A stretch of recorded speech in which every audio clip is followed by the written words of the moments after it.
Hello and welcome to the Computer Game Show. My name's David Turner and I'm here with James Farley. Hello. Sean Bell. Hello. And the main one, Matt Murray. Hello. We'd like to open this show by thanking our Patreon producers this month. They are Aaron Patrick, Anthony Oakenson, Simon Nelson, Tom S., Jack Oven, Moomin Biscuit, and Richard Sawyer. Thank you so much for supporting the show on Patreon at the full Nels tier. You can also help us out by subscribing to our Patreon on patreon.com/TCGS. For the $5 tier, you can join our bonus show team. Is that what I want to call them? We need a name for the bonus show people because it's the producer how crew. about the boners? Why would that be the? Let's not with that, Matt. Let's not. No, we'll come up with a name for you. But I'll tell you this: our last episode come out this week, and I don't want to be one of those people that's like, you're really missing out if you're not listening. But at the same time, you're really missing out if you're not listening, because that show is doing stuff that I am so excited about. Like, those of you that listen will know how excited I am about Friday. And there's a big reason for that. And I'm looking forward to it. So it was a good one this month, sorry. And we released that on Friday, and I'm already desperate to do the next one. Yeah, I know. That's what we said last time. I will be after Friday anyway. Yeah, definitely. It's good. It's good. We're talking about our boy. Right. Should we get on to feedback, Matt? Yeah, sure. People love it last week? Most people loved it. Let's just get on with feedback, shall we? We're going to start with Cineworld. Yeah, really sell it, Matt. Come on, let's go. I could just basically do this bit of feedback and then move on. I'm tempted to. But anyway, Cineworld says, the Bug Snacks theme tune is by a band called Quero Quero Bonito, and they're very good and very cool and wholesome. Good day. Right. Do we just do the Bug Snack stuff now? Do we just get into that? Can do, yeah. Okay, right. So one thing that I really do have to say is that ignore everything I said about Bug Snacks last week. Seriously, just ignore it, because I listened back to it and I just thought, man, I did not know what I was getting myself into after that podcast went out, because I went down the rabbit hole, big style with that game. And I am now fully convinced that this game is messed up. And the trailer that we saw is a fake shop front that covers the horrific stuff that happens behind. So just, if you don't follow me on Twitter and you didn't see my ridiculous thread the other day, I was kind of joking around saying, oh, look, this is it's going to be a horror and it's going to be a really nasty game. And then for whatever reason, I think Joe was watching some crap on the telly. I went through the trailer pretty much frame by frame, just looking at everything and trying to work it all out. And there's some weird stuff in there, man. There's some weird stuff. Most notably, the shot where the Bug Snacks are crawling over the bodies of the dead characters. Well, the characters that you see, it's like skeletons of those in this like little pit, and the Bug Snacks are crawling all over it. Hold on a minute, something's up here.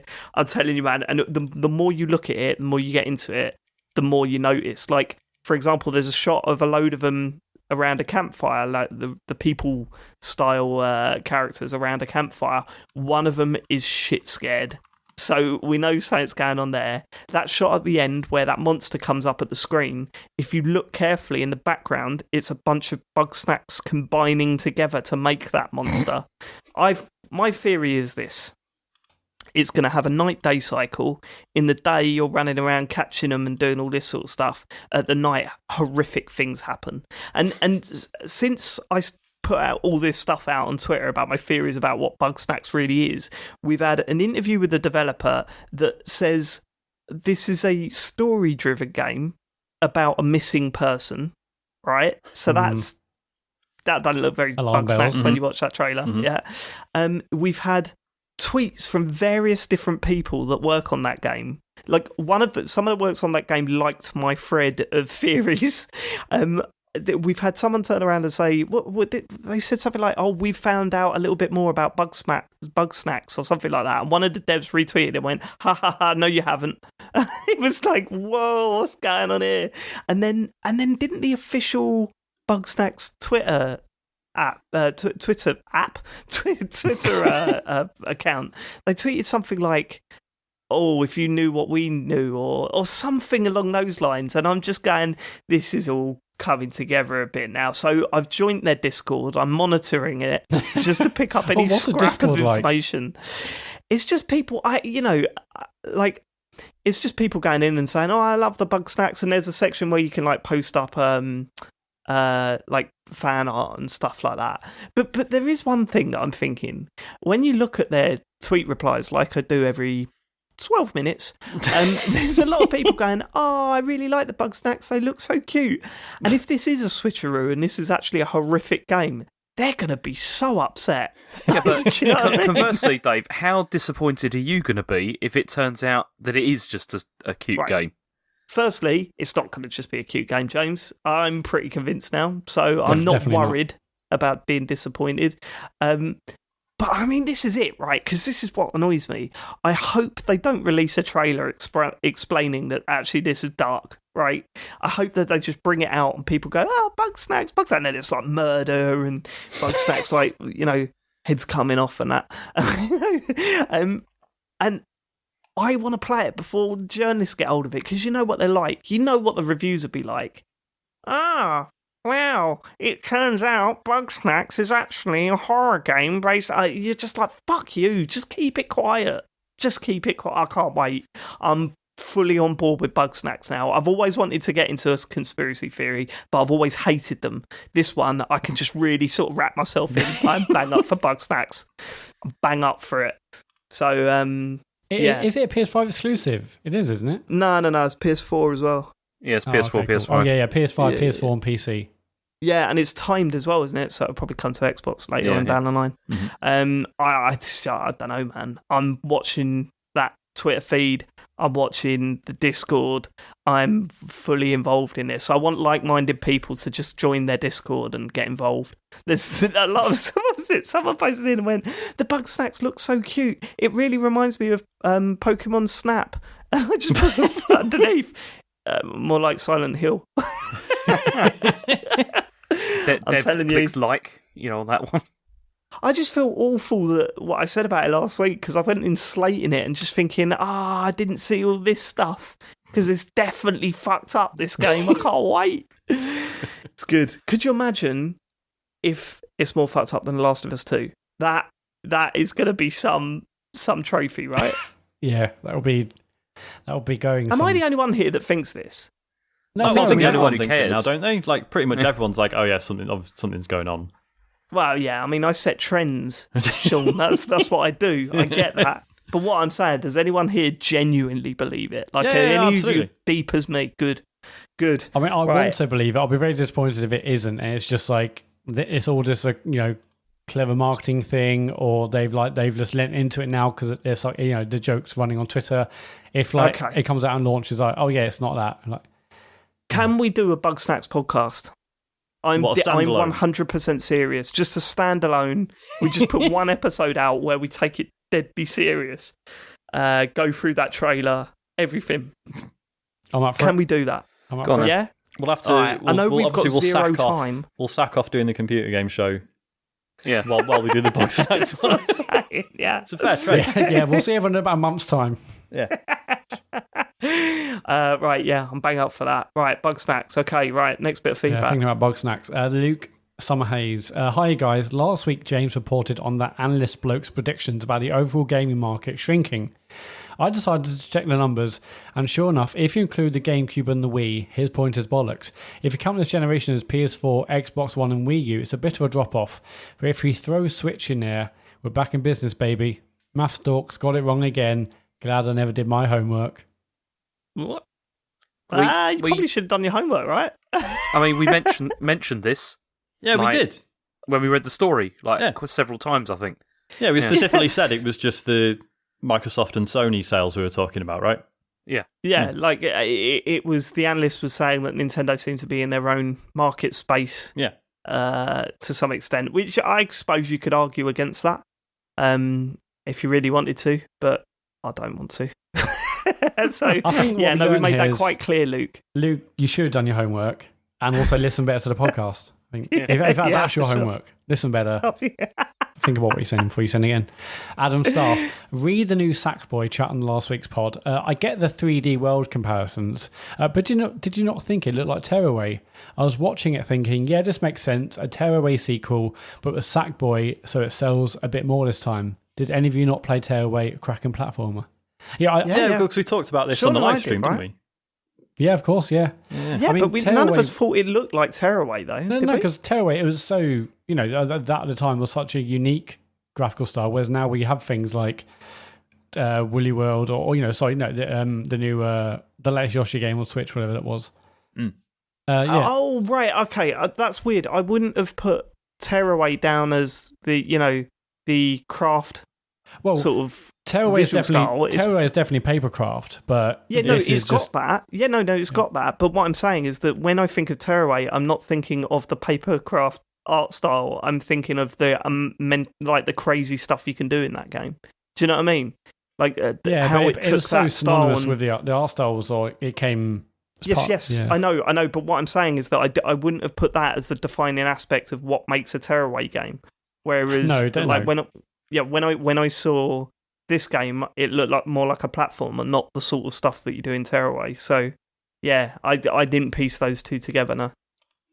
It's been a couple of weeks now, James. Are you still interested in that Sackboy game, or have you not thought about definitely. it? No, I'm definitely still interested. I mean, I've watched the trailer with the kids a couple of times as well. And have you put it on 4K? Have you tried it on 4K? Yeah, and it looks incredible. Does it look... Yeah, it looks good in that. Yeah. I might check that out, actually. Just go and have a look. See what check all the trailers out in 4K. They look... I mean, I've done most of them in 4K, and they look fantastic. But, I've not done that one for some reason. I should really play. Sorry, I remembered I've still got. They did. I forget what they called it, but the PS4 version of Tearaway. Because I played it through on the Vita, and then they did the PS4 one. And I remember that's what I played it on. Oh, did you? Right? Because I got it. I remember I got it cheap, but I was like, I haven't got the camera. Like I might wait. And then of course got the camera with my PSVR set up, and then just never played Tearaway. So I should probably. Well, I had that wonderful. A trailer moment, Sean, where I didn't realise that the camera was on and pointing at us. So when we looked up at the sun and me and Harry were in it, we were just like, what? Hang on. It's fantastic on a PlayStation. Cool. Is this a game worth playing then? Because I've never played this either. Tearaway, it's You've wicked, never man. played Tearaway? Oh, James, you'd love it. You'd love it. Yeah. Is it on PS4 or is it only on... Okay. It's PS4 and Vita, but yeah. Asher would love it as well. Stick him in front of it, turn the camera facing him, don't let him know that the camera's on. And then when he sees all that stuff integrated into the game, it's such a great moment. So this is Tearaway Unfolded, yeah? Is that the one? Yes. The one, yeah. Right, okay. So is it co-op or just single player? Single player, I think. Yeah, the Vita one was definitely single player, yeah. I'm pretty sure it was single player. I mean, it might have had a multiplayer, but we Harry was really young when we played it. So it says you can use a companion app.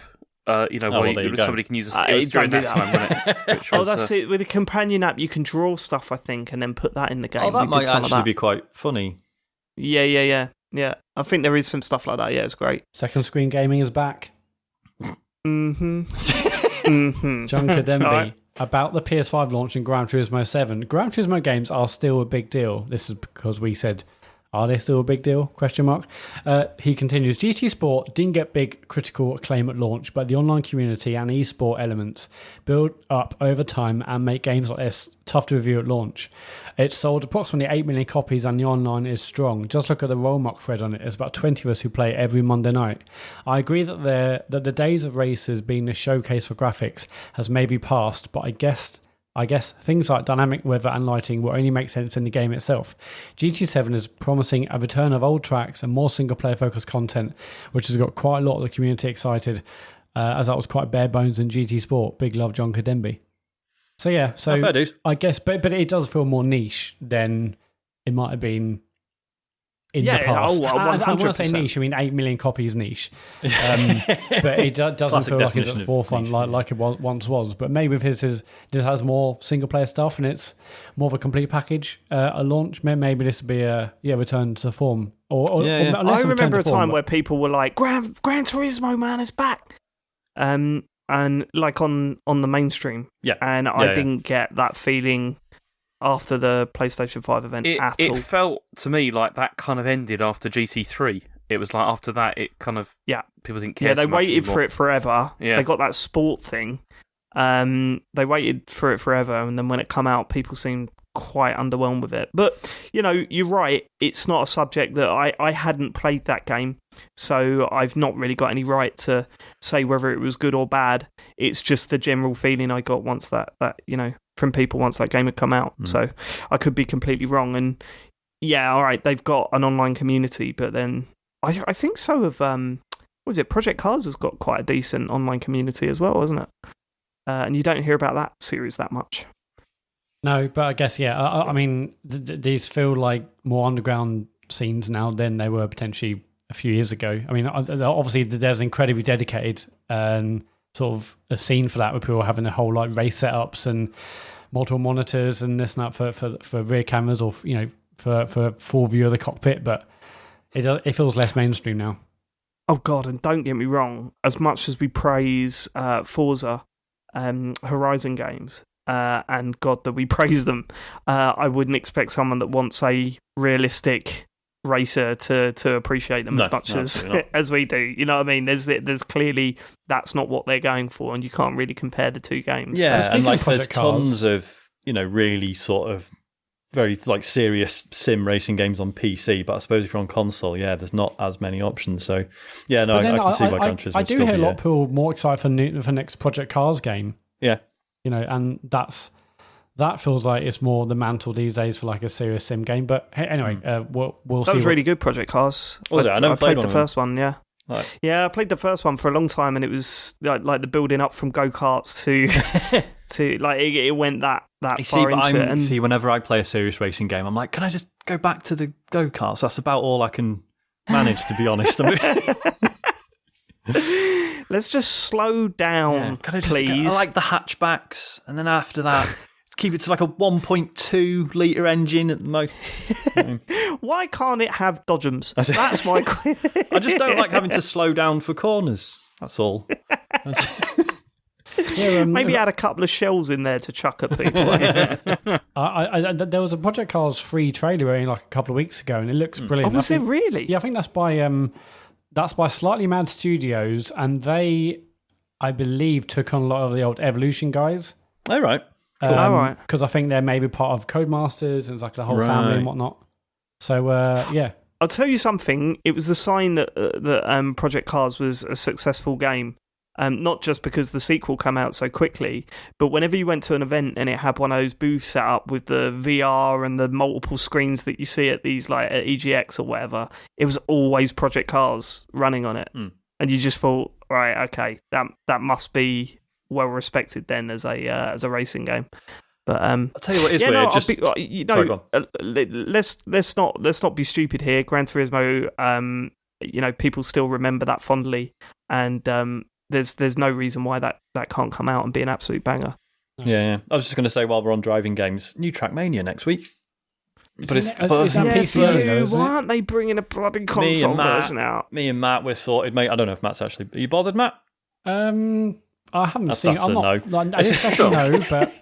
there's not been much footage or anything. But is this the one that's got the subscription model that isn't a subscription model, but is a subscription model? You buy the game for a year or whatever. I can't remember the ins and outs of it, but it's weird, wasn't it?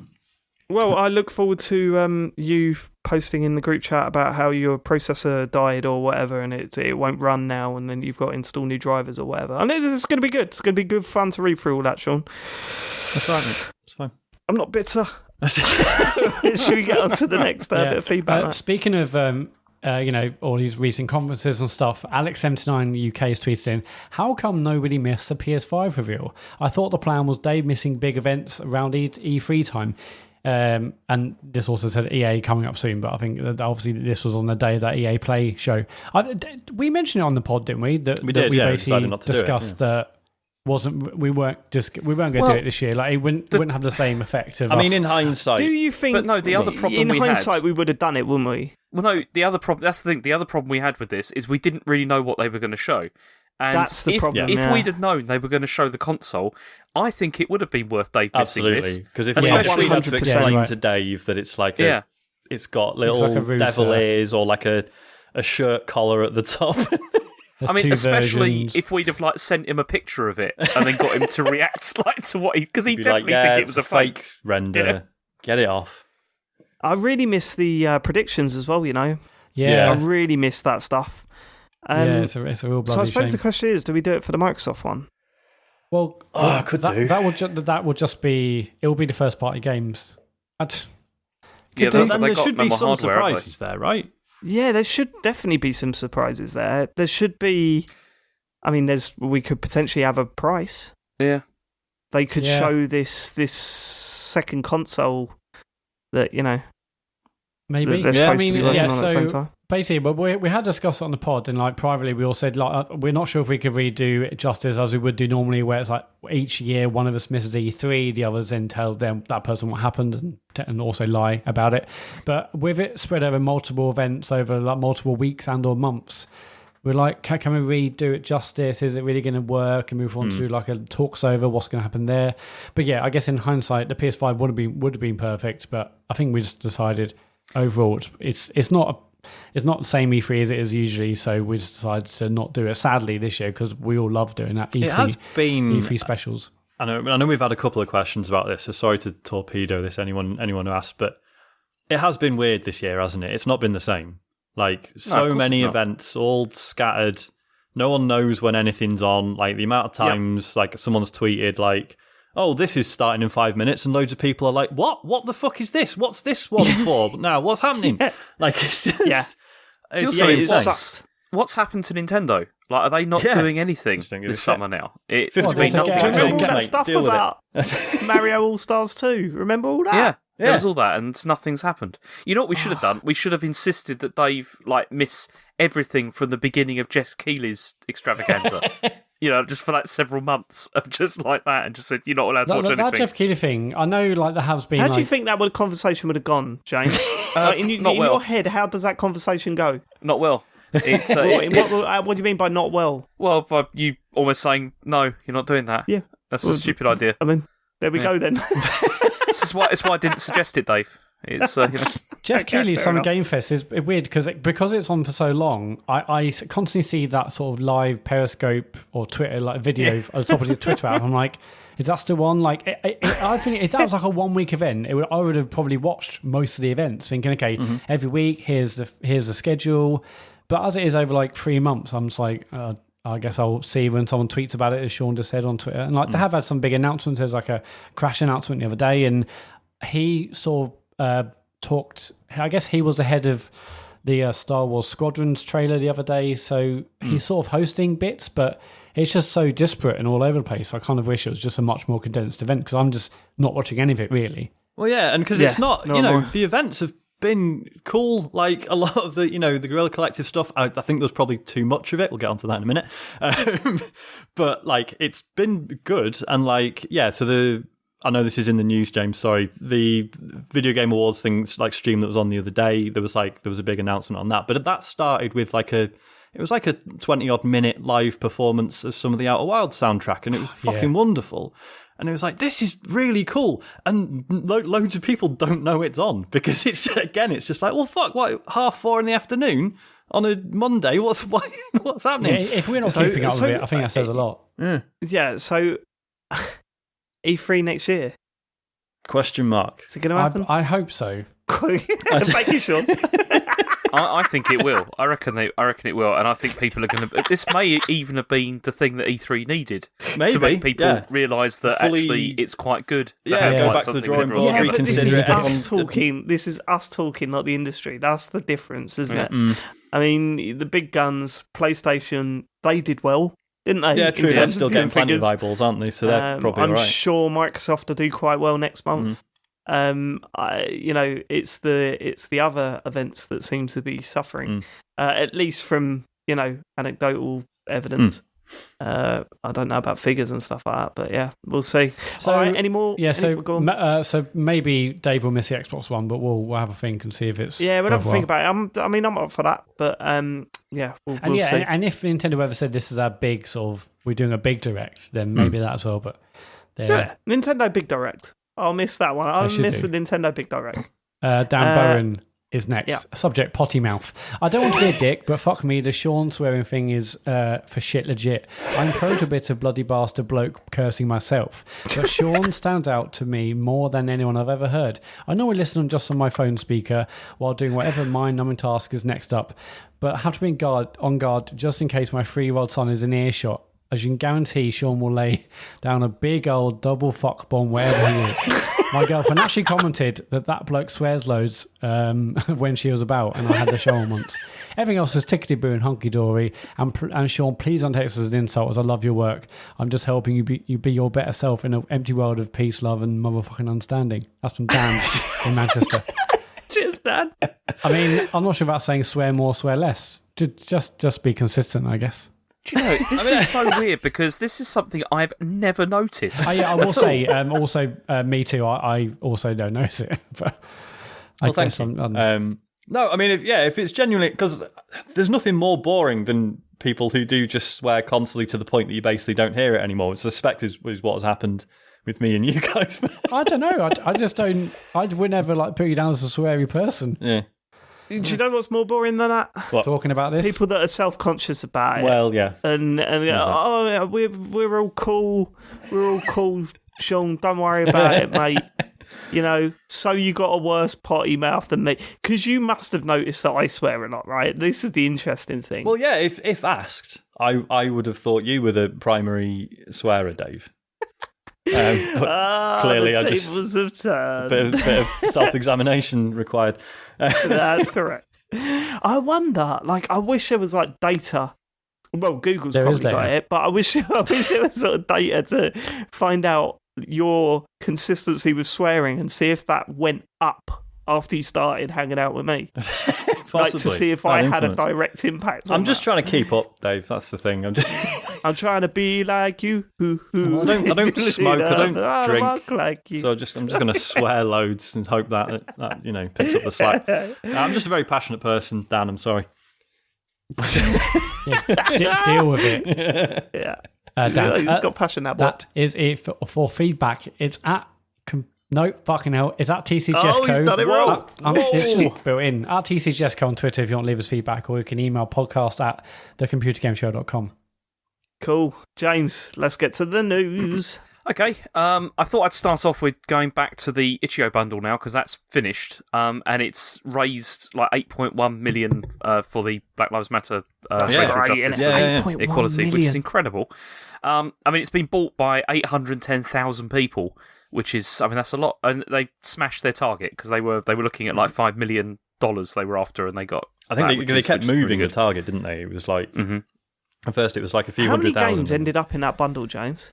Off the top of my head, I don't know. Off the top of your head? No, in the actual the news. article. Oh, please don't do this James, to me. James, you haven't every got time. the name of the number of games for the bundle in the news story. 1,700 games. There you go. There we go, 1,700. So, at the time that I bought it, they added 1,000 games. It's unbelievable.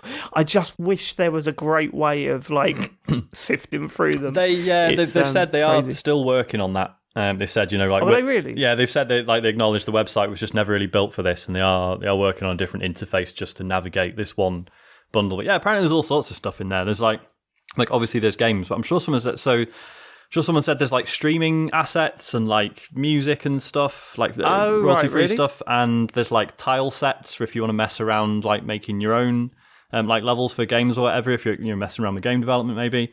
There's all sorts. Yeah, loads of stuff in there. So very good. See, I mean I have played one of those games out of the 1,700. I played through Kids. Have you played that? Yeah, I played it on my phone a while back. Bizarre thing that is. Very. I mean, it's wonderful. It is. I would recommend it for anyone to just try out. But what a strange piece of work that is. It's beautiful in places, but really simplistic. It's basically you wouldn't even call them puzzles, is it? It's like a click along thing. Toys and more than anything, aren't they? Yeah, it's like a toy, but there are different just little scenes, and then it plays with those scenes, and it's all about playing on a trackpad is not the best way of playing that game. But no, I have you played this, James? I've not. No, I don't know anything about it. I mean, I'm almost tempted to say you got to stream it. Like, it's only 30 minutes long. It wouldn't take long. Go for it. Yeah. It's about 30 minutes long, but I'd be fascinated just to see what you think of it as your plan for it. It's bizarre. Maybe I'll do that after I've done dreams. It'd be a tough one to stream because I think you'd feel like you're supposed to be feeling or saying interesting things about it. Whereas by the end of it, I don't know if you're the same, Dave, by the end I was like, I don't think I actually learned anything from that. But I think I enjoyed it on the way. Didn't learn a thing, but also didn't want to seek out the meaning of any of it either. Yeah. I was just like, that was a bizarre experience. I'm quite happy with that. Yeah. Next. So yeah, I need to play some more stuff off of that, and I'm sure I will throughout the year. Honestly, cool. I'm wondering if that's what my weekly streams are for a while, just digging through some of that bundle, like stuff that I either heard is good or just stuff I've got no idea. Yeah. So I don't know. What? Yeah. I'd watch that. I would watch it. I mean, because to be fair, watching you go through some of those demos has been a joy on Twitch.com. Yeah, it's been really good fun. Yeah, cool. All right, okay, next news story, is it? I mean, also, Humble Bundle have launched the Fight for Racial Justice bundle as well. And this is a great bundle as well. This is another one. I mean, this has got, it's got like Bubba Is You, Hyperlight Drifter, Jackbox Party Pack 4, Spelunky, a whole bunch of stuff. And like anything over, you get anything like if you do a minimum donation of like $30, which is pretty good. And that's also going. And they're also, the other thing Humble are doing is they're establishing a 1 million funds to publish games by black developers. Cool. With applications for funding like now open. So awesome, good. Yeah, I mean, I've seen a lot of people saying about these protests. What do they actually achieve? Well, loads. I think we've got our answer. There's been loads that has been looked at since these protests started. And yes, we're focusing on the stuff within video game land, which may not seem as important as other issues to people, but they also affect many lives. So yeah, totally. Yeah, it's been fascinating seeing what this medium can do to improve itself and stuff. So yeah, it's been great. Yeah. I think we've missed the Humble one. I'm just looking on the website now. I think it's fucking gone. Is it done? Don't buy them. That's a shame. I'm selling each one of the 1,700 games I own for £3 each. Oh, you're right. DMs are open. It was Tuesday last week, and it was sorry. That's my fault. No, it's fine. Ooh. I got because I thought, do you know what? I'll buy that just to gift someone else Hyperlight Drifter and a few other bits. But I fucking missed it. Bollocks. Yeah. I mean, it was all over Twitter, news, so that's my own fault. It's not my fault. It's because when I 100% your fault. It is my fault. But it's because when I source the news, I don't need to tell you my process. It doesn't matter. Let's move on. I think you're going to have to if this continues in this way. I think eventually you're going to have to talk about your process. At some point we have to see how the sausage is made. Aren't we due for another Employee of the Year, Matt? It's not far off, is it? Well, it's not far off. It's been a poor year for everyone. I'm back, baby. Right. Okay, next news story. So there was a massive bombshell yesterday, which was quite interesting, which is that Microsoft are shutting down its Mixer live streaming platform in July. I did not see this coming. I did not see this coming. Well, so they're shutting it down. We all know, we've made fun of it and stuff, but Microsoft have kept loads of rubbish projects going. Like, we've still got, Bing still exists, Edge. No, but that's different though, because Bing does make the money. Right.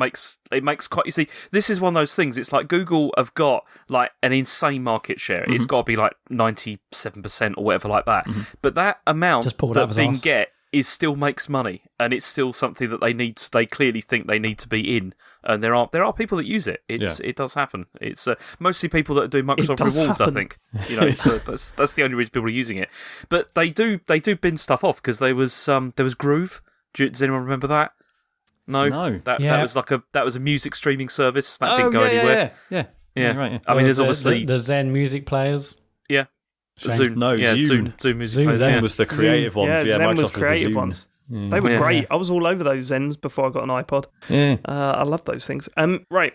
So the news. Do you want me to, okay, so this is so what it is they're going to close this on the 22nd of July, and instead they're partnering with Facebook Gaming. This is the plan. So I mean, I went on Facebook earlier today and had a look at the gaming thing, and there's already a splash screen saying "Welcome people from Mixer," to like Facebook Gaming or whatever. So, I mean, Mixer was acquired. It was because originally it was called Beam, and it came out. It was 2016, and then Microsoft acquired it and then rebranded it and called it Mixer.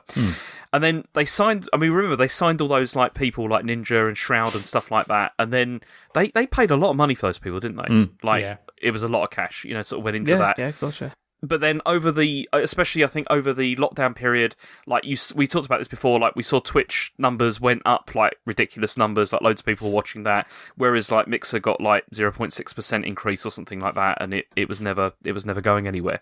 So they've decided to close it, and the people that they signed, they've now received payoffs. So people like Ninja and Shroud and stuff have been given cash, and then they're now free to join whatever. Like they can join Facebook Gaming, or I imagine they'll probably go back to Twitch. Like most of them. Wasn't there? I mean, I don't think it was confirmed, but apparently they'd been offered money to go to Facebook, and the audience went, a massive amount of money. Yeah. Well, also like Mixer streamers, like ones that presumably are partners or whatever. Facebook have been offering them $2,500 as like a sign-up bonus if they switch to Facebook Gaming. But I mean, this is quite interesting because I've been following a couple of stories with people talking about how they felt about this, and like people that were streaming on Mixer, because there were people that were like trying to like carve out a niche like on there and trying to like build a platform and stuff.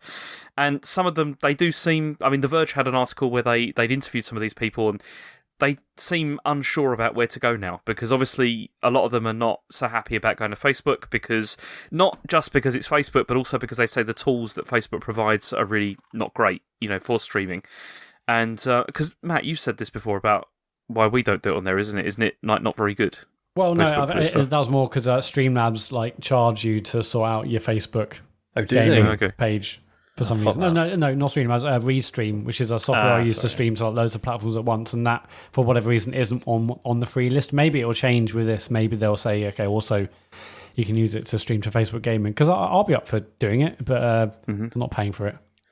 Well, the thing was, the thing that's sad about Mixer is it did offer things that Twitch doesn't, right? In terms of the technology, like co-streaming, apparently the latency's like super low, whereas we're all, whenever we stream, we're reading things in the chat and then responding to them, by which point 10 seconds have passed for everyone else, and there's that constant sort of disconnect. It's not the end of the world, but it would be cool to not have that. And apparently Mixer fixed that.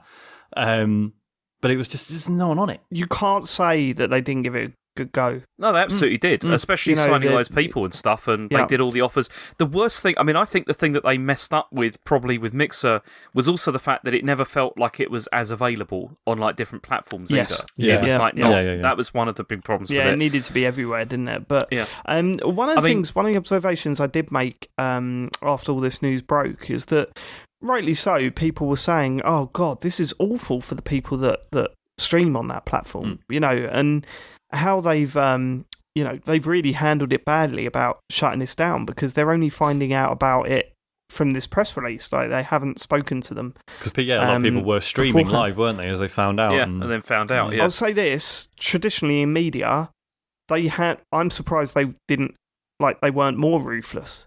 Like, honestly, genuinely, the way it usually works, say, since the dawn of time, since radio first came about, is they shut down the service, right? This is sort of comparing the two. The way it usually works with radio was you got a phone call, don't come in tomorrow, you get an announcement on the radio show saying that they've been fired.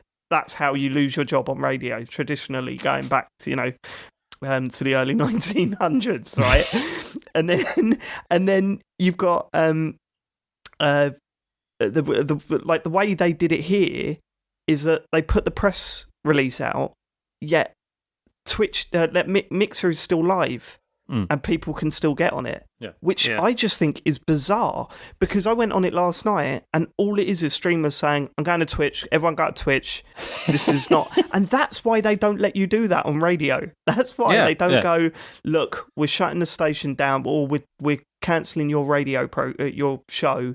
You've got another month to finish your show off, because for that next month they'll be going, I've got a job at Radio X. Everyone turn to Radio X now. Like, that's what they'll do for that month. And it's there's that famous video there on YouTube of that woman who's just like drunk on the radio. I'm not defending it. Like, I'm not defending what they've done. What I'm saying is that this is this is the only surprise to me is that they haven't just cut the service out of nowhere, then come out with this statement, and then the streamers had to deal with it. Like, that's traditionally how media works. So it's I thought, if anything, they weren't brutal enough, if that makes sense. I mean, I'm glad they weren't that brutal, but that's I mean, it was surprising to me.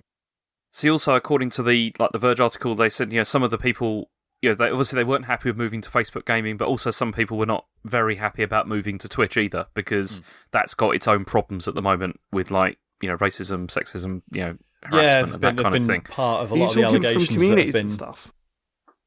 Sorry, go on. Sorry, Dave. Are you talking about from the communities, for the people in the chat, or are you talking about within the organisation? Sean? Sorry, I assume that was for you, James. Yeah, that was for James. That was for James. I'd rather I don't know Sean why answer, James though. would make a comment. I would ask him about that comment, and he'd go, Sean. I'm going to start doing that. Any hard questions? I'm like, Dave? Because I thought Sean was addressing that at that point, so I thought I'll let him do it. I mean, I can if you want. I don't know any of the specifics about the Twitch stuff, but obviously, I mean, if you've been on Twitter in the last week, a lot more stuff has been surfacing recently, sort of allegations of abuse, emotional, physical, what have you, and it's been incredibly grim, but obviously, like, necessary and worthwhile. But yeah, and I gather Twitch has been involved in part of that. I don't know who exactly it's about, but I gather Twitch staff have been alleged. Right, okay. All right, well, we don't know anything, do we? It's one of those things where it's like, things have happened and Twitch have made promises before to fix things, and then it doesn't feel like things have actually changed terribly much, that kind of thing. Yeah. But then also, also Mixer had their own problems as well, because just before this happened, they were facing calls for an investigation because apparently a Mixer manager had referred to partners as slaves, and branding himself as a slave master. Oh, fuck. So this, So this was a former community acquisition manager at Mixer called Milan Lee. Went public about this to say he had very serious concerns about this manager, and then apparently Phil Spencer was going to be was going to address this and talk with him about it, and but then obviously the Mixer news happened. And I mean, I'd assume that it will still be dealt with, but so they also had issues. There are some nasty pieces of work out there, isn't there? Yeah, it's been really fucked. More horrible people. Just no easier way of saying it. It's just some horrible people out there. Yeah, I mean, sorry, just to be clear, saying it's fucked. It's not fucked. This stuff is coming out. It's fucked that it went on for so long. It's good that it's coming to light and people are. So then also, so The Verge also had an interview with Phil Spencer about some of what's going to happen with this, not about that stuff, but about what they're doing in terms of video streaming and everything. And I mean, he addressed the problems with Mixer, where he just said, he said that they started pretty far behind in terms of where Mixer's monthly active viewers were compared to some of the big players out there. And then he explained why they were partnering with Facebook Gaming, and he said this was largely a matter of scale. And so he said, when we think about xCloud and the opportunity to unlock gameplay for 2 billion players, we know it's going to be critically important that our services find large audiences, and Facebook clearly gives us that opportunity.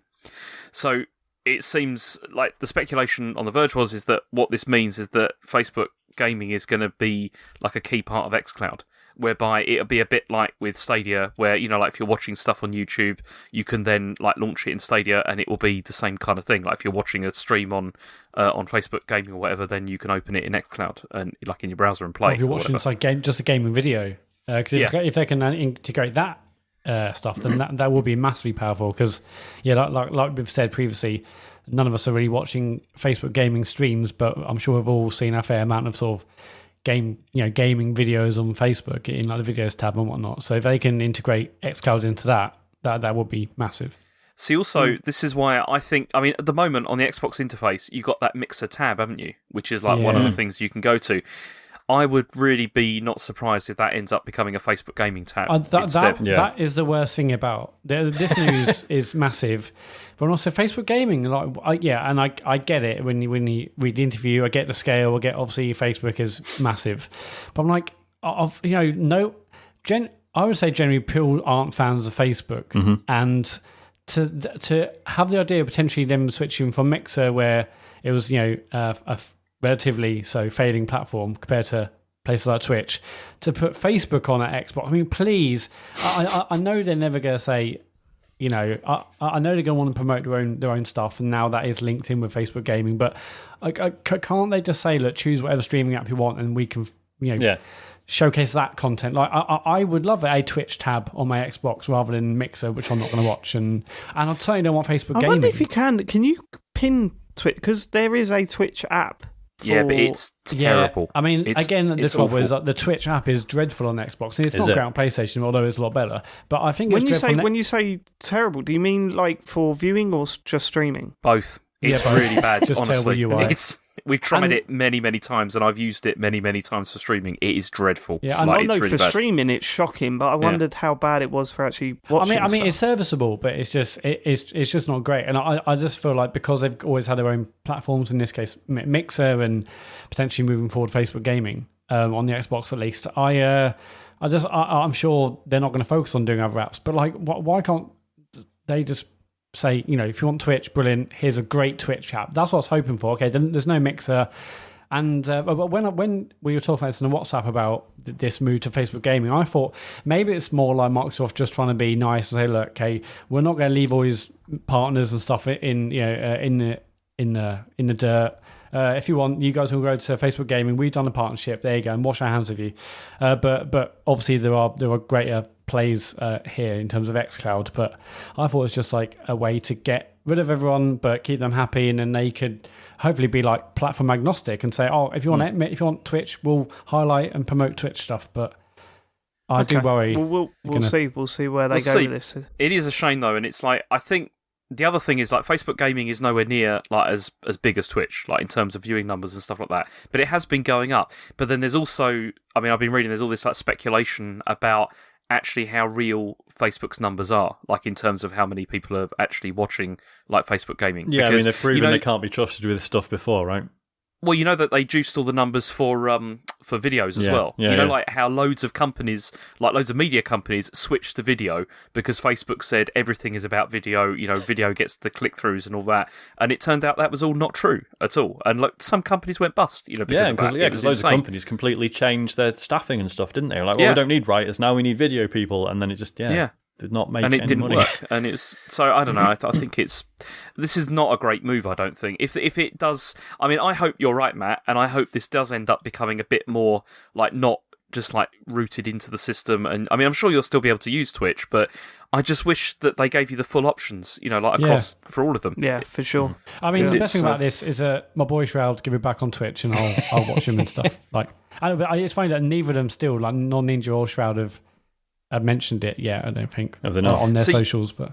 One of the other things that people didn't like about Facebook Gaming is like commenting and stuff, because it uses your Facebook account if you want to comment. Like, you can't comment anonymously, and it's like, I mean, that might be people don't like for that so the much. best in some ways, but in some ways, yeah. I mean, there are advantages to that, but then there's also disadvantages. You know, it's because I find that sometimes, you know, if I see something on Facebook and I see people being idiots, and I think if this was Twitter, I might get involved, but because it's Facebook. And like, even though everything's private, it's like people still get my full name, my photo, you know, my picture, and I don't know.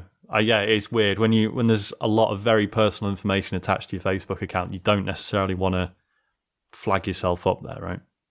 So what are you up to, Sean? Right, let's move on to the next story. Facebook in years. It's shite. Okay, James. So also the next big thing that happened is we had EA Play 2020 last week. This happened. Did any of you watch it? Because I didn't watch it, and then you lied about it in WhatsApp, and I watched the whole thing, expecting to see something. So Matt and I stayed up for it, right? Live, yeah. What was the lie? Go on, explain that.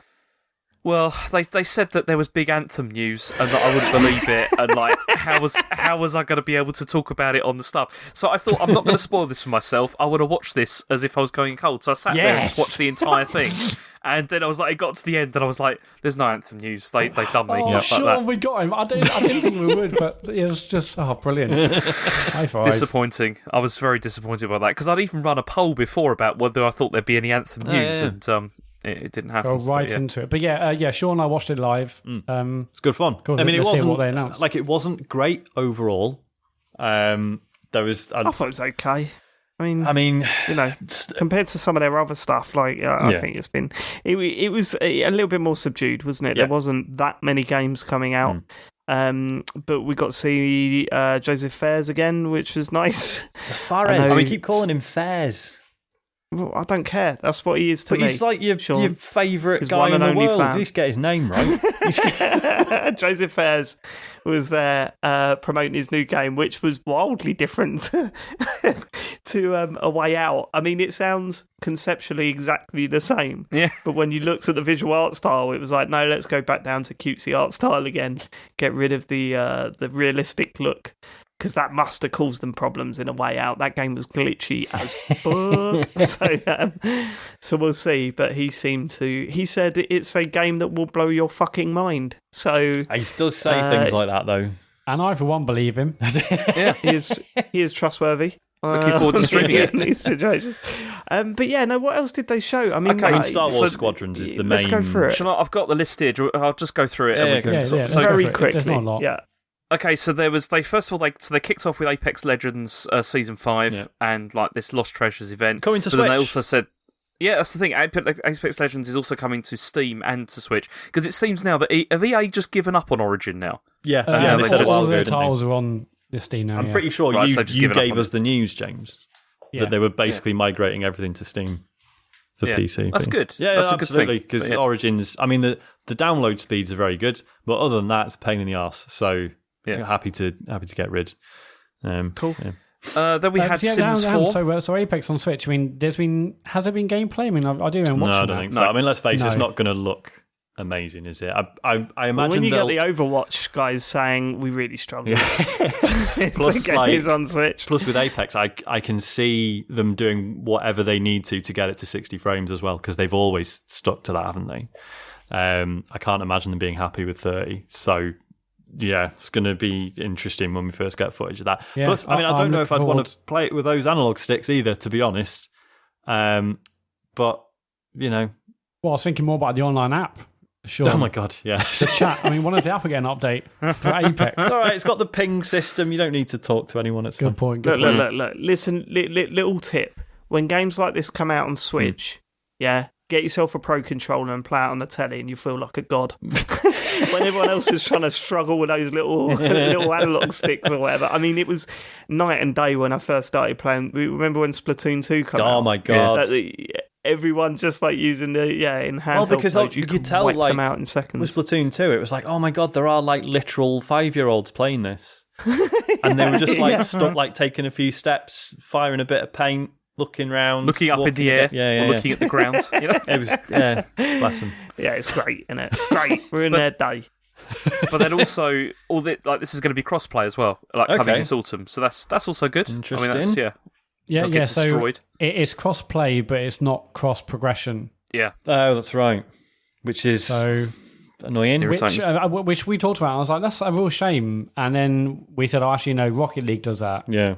We had different profiles on different platforms, but it's a bit annoying. But they've also got the reasons. Next gen, that's going to be smoothed out a little bit, I think. Do you think? But do you think this is because obviously this involves purchases, right? So if you've bought, I mean, obviously you can unlock them through gameplay, but if you've bought skins or whatever, is this the platform holder saying, well, no, if you bought something on Xbox, then we don't recognise that you've bought it on PSN. Yeah, buy it on us because we want the revenue cut. Yeah.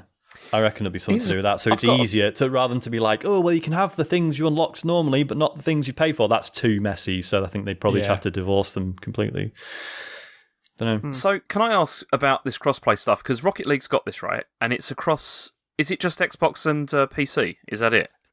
Switch as well. It's everything, isn't it? Switch Rocket League's everything now. Yeah, I think it's everything. Which remember, they accidentally switched it on for a bit. Yeah. How does voice chat work with that, though? Like if you're across platforms? Well, I assume, I've never done it, but I assume because you party up in Rocket League, you have to party up, and you can do that two ways. You can do that via, the dashboard and everything, as you would do traditionally, or you could do that in-game. So I assume if you're partied up in-game, you can then chat to each other. Yeah. Interesting. Okay, so then we had The Sims 4. Just talking about The Sims. I wasn't even sure what the news was here. There wasn't any. They're pushing a new expansion. Okay. They got eco lifestyle has just come out, so they're pushing that. No, to be fair, I was saying in the chat when we were watching this live, they released that Tiny Living pack a few months back, and I'm really tempted. Nope. I think that'd be really cool because I think we all got Sims 4 on PS Plus, or those of us who got PS Plus. Actually, that might just be me now. So I've got the game, but I really fancy the Tiny Living pack. What's Tiny Living exactly? Is it like borrowers or what? It's just this current trend for people living in like converted shipping containers and stuff, and like making like maximum use of space by clever storage solutions and stuff like that. It's all that stuff basically. Yeah, you is it on Game Pass? The Sims? I don't know. I know it's an EA game. It's on. No, it's on EA Access. Okay. It's definitely on that. They should probably put it on Game Pass, because when you play The Sims, because the money they would spend, they could potentially get from the expansion packs. Yeah, but they get it from EA Access, don't they? That's why they've got their own platform. I know, but the Game Pass has 10 million subscribers, people that are not likely to sign up to EA Access. Get them the base game and then sell them the expansion packs. That just seems like Dave, why don't you email Andrew House? Yeah. I don't know, mate. Maybe I will. What about that? You ever thought about that? Idea. Maybe Andrew House and say, make it free on the service that I've got. Yeah. Because I want it for free. Hold on. Let me just make this extremely clear here. I have no interest in playing The Sims. And don't get me wrong, I know that it's got... letter. Don't put that in the email. I'll open with that. Look, listen, I'll make it absolutely clear. I've got no access. I've just got this cool idea, baby. It's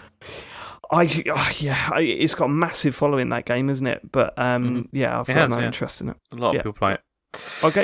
Okay, and then EA also said that they're going to be launching 7 games on Nintendo platform later this year. Now, the thing is we kind of know the list now of what these games are going to be. Whenever I hear news like this, I instantly think of James and how he hates it. He either hates it or he just poo-poos it. Like he's sitting there. Because it's terrible. When they announced that, to this. He was rolling his eyes, guaranteed. Of course I was, because you look at the list of games, it's fucking bullshit. But have we got this? Okay, so this is the list. So there's Burnout Paradise. So that's out now. That's already come out. Apex Legends, that's good. Apex Legends, that's probably a good thing. FIFA 21, which again is the Legacy Edition, which basically means it's the original one. They just changed the kits. Lost in Random, so that's not bad. That's going to be another, and then another what they're calling another EA original from Velen Studios. But then the other games, Need for Speed Hot Pursuit, that came out in 2010. It's 10 years old. God, I didn't realise it was that it's going to be ago. like 45 quid. It's just, what are they thinking?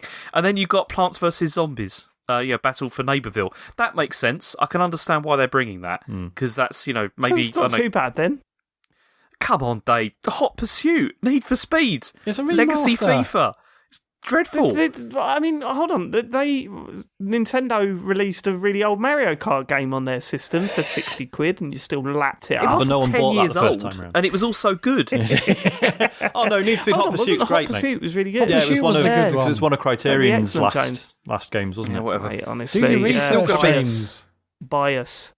It's still going to be 45 quid. I mean, there is that, because what are they charging for Burnout Paradise on Switch? 45 quid. Fuck off. That is 15 quid cheaper than the Mario Kart 8 Deluxe. The new Super Mario Bros. Deluxe. Come on, mate. Hypocrite. Right, go on. Still rubbish. Anyway, then Joseph Fares, obviously, he did like his Haze Fares, what are you doing? You're butchering his name. That's I can't believe you're racist, James. I got you, Sean. That looked good. Thanks, Dave. James, we're streaming that. Yeah, I look forward to that because that will be good. I look forward to that as well. That's going to be banging. And then we had this thing from Zoink Games, which they said was something out of a gothic fairy tale. You can hear the disdain in his voice already just from the name of the day. What? Games? It looked fine. It looked absolutely fine. James, right? I've noticed that James really does have biases in the video game world, right? He just knows what one of them. Biases. He has biasism. No, I didn't say that. I am biased. Yeah. I mean, he definitely has certain companies that he loves and will give them a pass, and certain companies that he despises. And EA is bottom of that list. Like, he can't stand EA. It's because it's all bullshit, isn't it? Nintendo. Yeah. Nintendo, Sony. Apple. No, that's not true. Apple is another one. He hates Android and Google, doesn't he? That's not true. Yeah. James Farley. James, if I even hint at the fact that I'm going to pick up an Android phone, the first reply I get from you is, "You'll hate it." But that's true. No, that's not true. That's not true. What I usually say to you is, "Yeah, you'll definitely like that for like the first couple of months, then you'll start moaning about it." That's what I usually say. We don't want to deal with that. Fair. That is fair. But go on. So yeah, what else did they announce? I mean, we can rush through this stuff with the. Yeah, okay, I mean, there's not much left, to be fair. There's one other game really. They had there's Rocket Arena. So they showed that off. Did anyone this is get Final Strike Games. anything from this? I thought it was it looked fine. I mean, it's the sort of game that you need to play. Are they giving it away for free at any point? Like, just even for a test? It sounded like it was going to be a free-to-play game. Well, that's what it looked like. We haven't really told people what it is. Okay, it's a deathmatch style shooter. Yeah. Where you only have rockets, but it looks like you play certain different types of heroes with different abilities to go along with that stuff. But has potential. I don't know. We'll see. I like the idea that you never die in it. Like the whole idea is that you blast someone out of the arena and then you drop back into it. So that seemed quite fun. I mean, it is essentially just getting a kill, but it doesn't just black your screen out and say you got to respawn. It keeps going. So I don't know. I mean, I don't want to write it off, but it did look very soulless. Yeah, just uninspired, wasn't it? It's just well, it looked like it was pieced together from various different other games. Yeah. So, I mean, it's crossplay. It's not fair to judge it. It's crossplay, as Matt said, and it's also coming soon. It's like July 14th. No, and that seemed to be their thing throughout, wasn't it? The crossplay is there. Yeah, is what they really want to do, which is a good thing. That is something I will give them. It's not surprising, though, is it? They'll, it makes sense for them to want to link all their games up. So if people have got different consoles, they can all decide to get it anyway. Yeah, it makes a lot of sense to me. But yeah, sure, okay, that was fine. I mean, there was a lot of people saying, "How can you just call the game Rocket Arena?" Because wasn't that Quake mod? Yeah, that's really famous Quake mod. Yeah. Okay, go on. Then we got the announced trailer for Star Wars Squadrons. Yes, mate. Which was, I mean, this is the main event, wasn't it? Like, from the whole thing. I mean, It looks fantastic. It does. It really does. I'm really excited. I was excited by this. I mean, after that, the initial sort of teaser and stuff, I was like, but there's no guarantee this is going to be good. No, they were saying all the right things, weren't they? Like, they were. There was one thing that confused me, though, because they made a very, sort of stern stance that you will be playing the single player stuff for a long time before you can get onto the multiplayer, right? Yeah, that was strange. They were forcing the single player content. I wonder how long they hold on to that. I do wonder how long they hold on to that, because that's going to be a bit weird. A couple of months down the line, everyone's playing this game. They might not be, but in an ideal scenario for them, everyone's playing this game, and you go to your mate, "Get this game, honestly, come join us, it's wicked online," and they buy it, and they go, "Yeah, you got to play like 8 hours on your own for a bit." It's annoying enough when all your mates are playing a game, so you finally get it, download it, and they're like, "Yeah, no, you got to do a tutorial before you can join." And it's like, oh, for fuck. And everyone gets the ump because they're waiting for you to do a 15-minute tutorial. Apex Legends did that. It was well annoying. Yeah. Especially because they only added the tutorial later, didn't they? So there'd been people who'd been playing it since day one. And then, was it? I thought they only added it a bit later. Because I remember he had audio issues, didn't it, day one? Okay. Where some of the characters were just cut out when they were giving you vital information and stuff. It was really weird. I mean, I'm assuming, because like I say, from some of the stuff they were saying, so it's got power management and stuff, right, in your ship. So those of you who never played any of the older ones, you can sort of redirect power between, weapons, shields, engines, repair, whatever. So as you're flying around, depending on the situation, you keep, you have to manage that stuff. And that was really cool, and I'm really glad that's in there.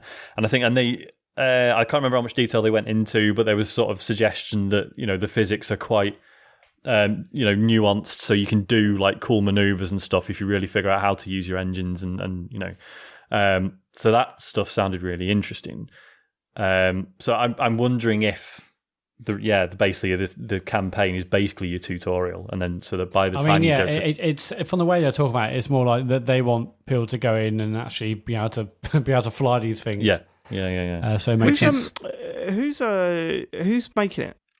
It's Motive. Yeah, Motive. Yeah, Motive in any way connected to DICE?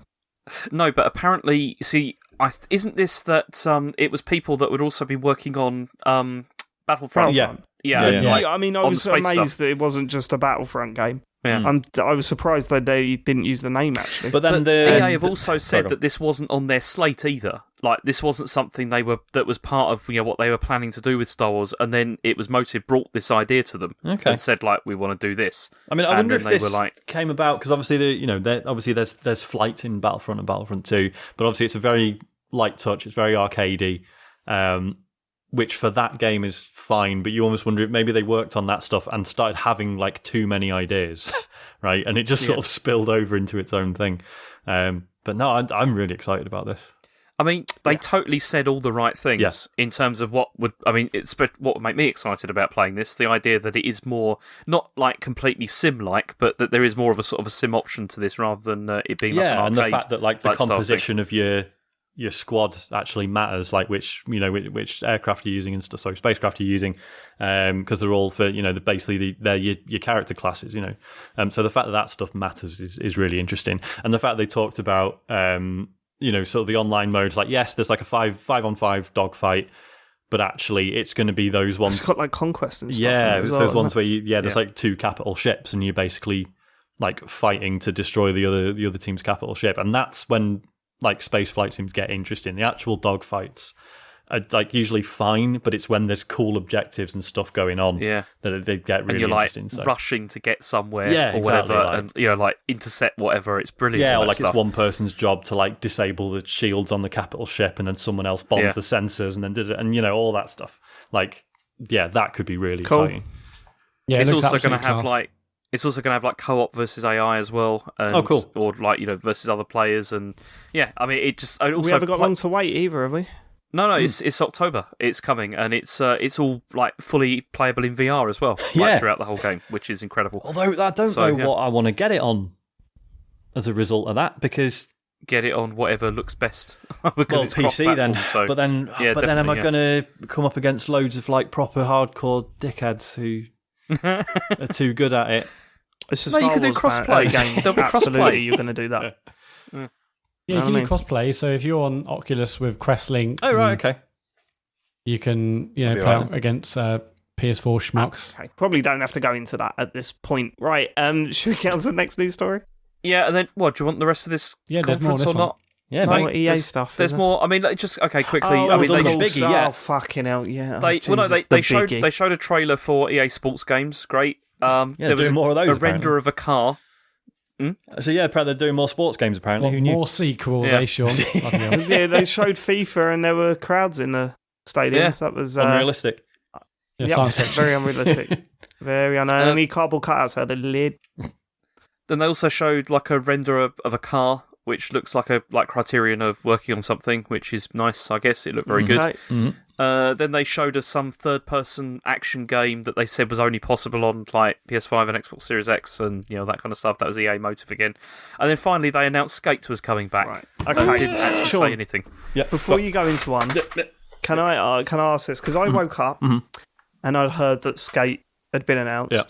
So I went to watch the presentation, and I'm not a Skate fan. I have no interest. I didn't care that it was being brought up again. If I was in your shoes, who's someone genuine fan of the series and wanting to bring it back, I'd be fucking furious. Because there's so little of it. Like the most pitiful announcement I've ever seen. Yeah. The two guys that presented that section, did you know who they were? No. Right, because they come up and they went, "Yeah, we're back," and I was like, "Oh, were they known back then, or what is this?" I thought that too. It looked like they were told 12 minutes before they started recording. Yep. Because they were like, "We're back, yeah, Skate's back." So yeah, it very much had the feel of like this got greenlit 10 minutes ago and we've just been told we're allowed to say it. And also the fact that one of the guys, like he's in his little, I don't know if he was home or in his office, but he was surrounded by Skate like merch, like paraphernalia around him. It's like, has he just put all that up especially? Yeah, he's like got it out of the loft. Yeah, print it out. Print it out quick. Go to Go to the website, find the Skate logo, print it out. Yeah. So, because what was weird as well, right, is obviously they were careful about the wording, because initially a lot of people were like, well, hang on, is this a new Skate game, or is it the other, maybe a couple of months back, there was that interview with Jason Dill where he's saying EA approached him about doing a mobile port of Skate 3. So I was like, well, hang on, is it just that? Whereas when you listen to the wording, they do say it is like it's a new game. But they sort of like, oh, we were waiting for the right time to bring it back. And it's like, oh, is the right time that we've just added, Tony Hawk's remaster announced and everyone's gone fucking mental for it? I don't know if that's the case. I mean, probably not. The right time would be when you've got like a teaser trailer or something. Well, yeah, that would be a better time. Yeah, you're right, Dave. It was really disappointing. I was like, who are these guys? And they talked over each other. It was just like, there wasn't a massive like, oh my God. It was like, hey. Like, yeah, who? I mean, I mean, what I can tell you is, as a fan, just being told that it is happening is huge, and I am really excited. But obviously, but I can't, there's nothing else to say at the moment, because they showed nothing. They said basically nothing. Yeah, there's no details. Yeah, so and everyone's clinging on the fact that they didn't call it Skate 4. They just called it Skate. So it's a bit like, I think they will. So what is this? I think they will just call it Skate again. I think it'll be like, oh, it's a reboot. I mean, to be fair, it's been 7 years since the last one. So, origin story of how the man found his skidboard. I don't know. I just think fans of the series, I don't know, you can watch that and get excited at all, because that sounded like, to me, that sounded like this is going to be 3 years away. Oh God, yeah. You know what absolutely. I mean? Yeah. But you have to consider, I've been waiting for years for a new one. And basically, having given up all hope. You've been waiting for years for a new one. Yeah. Years to go. It was like it was like The Last Guardian. It's like we just didn't hear anything for years. I mean, as it happened, they didn't really like The Last Guardian when it came out. So maybe the same will happen here. Who knows? But it was, just having fully given up that we would ever get a new one, and to the point that a few indies are now doing similar things. And it was like, oh well, okay, at least we've got there's this one Skater XL, and then there's Session as well. But they're not I've played a bit of the current version of Session. It's still very early access. It's fine. It's just it's not it's nowhere near the level of polish that you'd get in Skate, right? You do an ollie through a wall and fall down, fall forever. Is that how it goes? So no, this is exciting, but as you say, there's very little to go on. And to be honest, the way EA are these days, part of me is just well, it might just get fucking binned after 2 years. Who knows? Yeah. That's what I thought. Yeah. It's all they've basically announced was budget got signed off. Yeah. Yeah. Cool. Okay, yeah, maybe something happening for you. The whole you were saying, Sean, maybe it's because Tony Hawk, the new Tony Hawks, or the remasters are coming out, maybe it's that. But it's no, just save it. And maybe they're worried about proper leaks rather than, something's happening. Maybe they're worried about trailers being leaked or whatever. But maybe they had nothing to end on and they thought, fuck. Yeah, it's a bit short to say you're doing Skate. It's show us your footage or trailer. Oh my God, it's back and we can see it. We can see what you're doing. Rather than just saying, we're working on Skate. Imagine been we haven't got any assets yet, but I've drawn a picture of what I think it might look like. I've done a flick book. I've done a little stick man. Hang on, I've got it wrong. Hang on. Yeah. What if it was that dude with a beard just standing there and 10 minutes of him trying to do an ollie? and then he just looks up, he fouls for 10 minutes, and he looks at the camera and goes, we're working on a new Skate. And then end of presentation. That's how I'd have done it. Get me working on them. I've got a lot of emails to send to EA. Right, is that it for the EA stuff? It is, yeah. That's Any other news, James? So Cyberpunk 2077 has been delayed again to November, which is a shame. It's now coming out on the 19th. It sucks a little bit in the fact that, that probably pushes it to next-gen launch? Or have they said no? Haven't they said that it will run better on next-gen, but the next-gen version will come later on down the line? Yes, I said that. Yeah. So, But it's a free upgrade, right?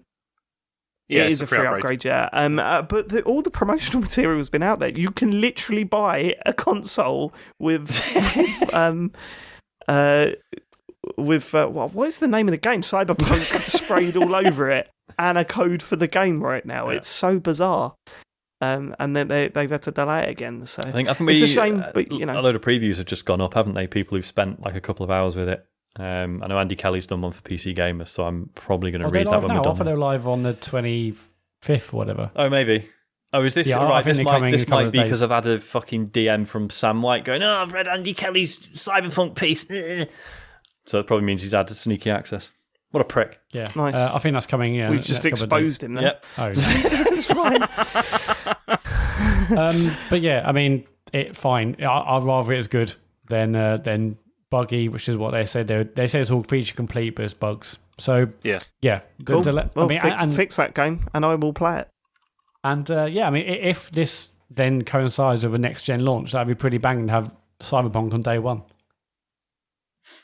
It would. Yeah, but it's the older version. That's what I'm saying. Yeah, it won't be the next-gen version, but it'll look amazing on the new hardware, and that'll be an amazing game to be playing on day one. If you get your new console home, I'll play Cyberpunk. It looks amazing. I'll be playing Bugsnax. Yeah, same here, boy. Dark as shit, that game, I'm telling you. Right, okay, any other news, James? Yeah, I mean, also Facebook has acquired Lone Echo developer Ready at Dawn. So they did like the Order 1886. This is the studio that was all formed from people from Naughty Dog, like before. Oh, right. And now they've gone off and they've been bought by Facebook. It's although it's Facebook's Oculus Studios. So they're going to be working on good. Fair dues. What have they done since VR the Order? They did Lone Echo. That was the which we got plenty more of these. So yeah, that'd be interesting.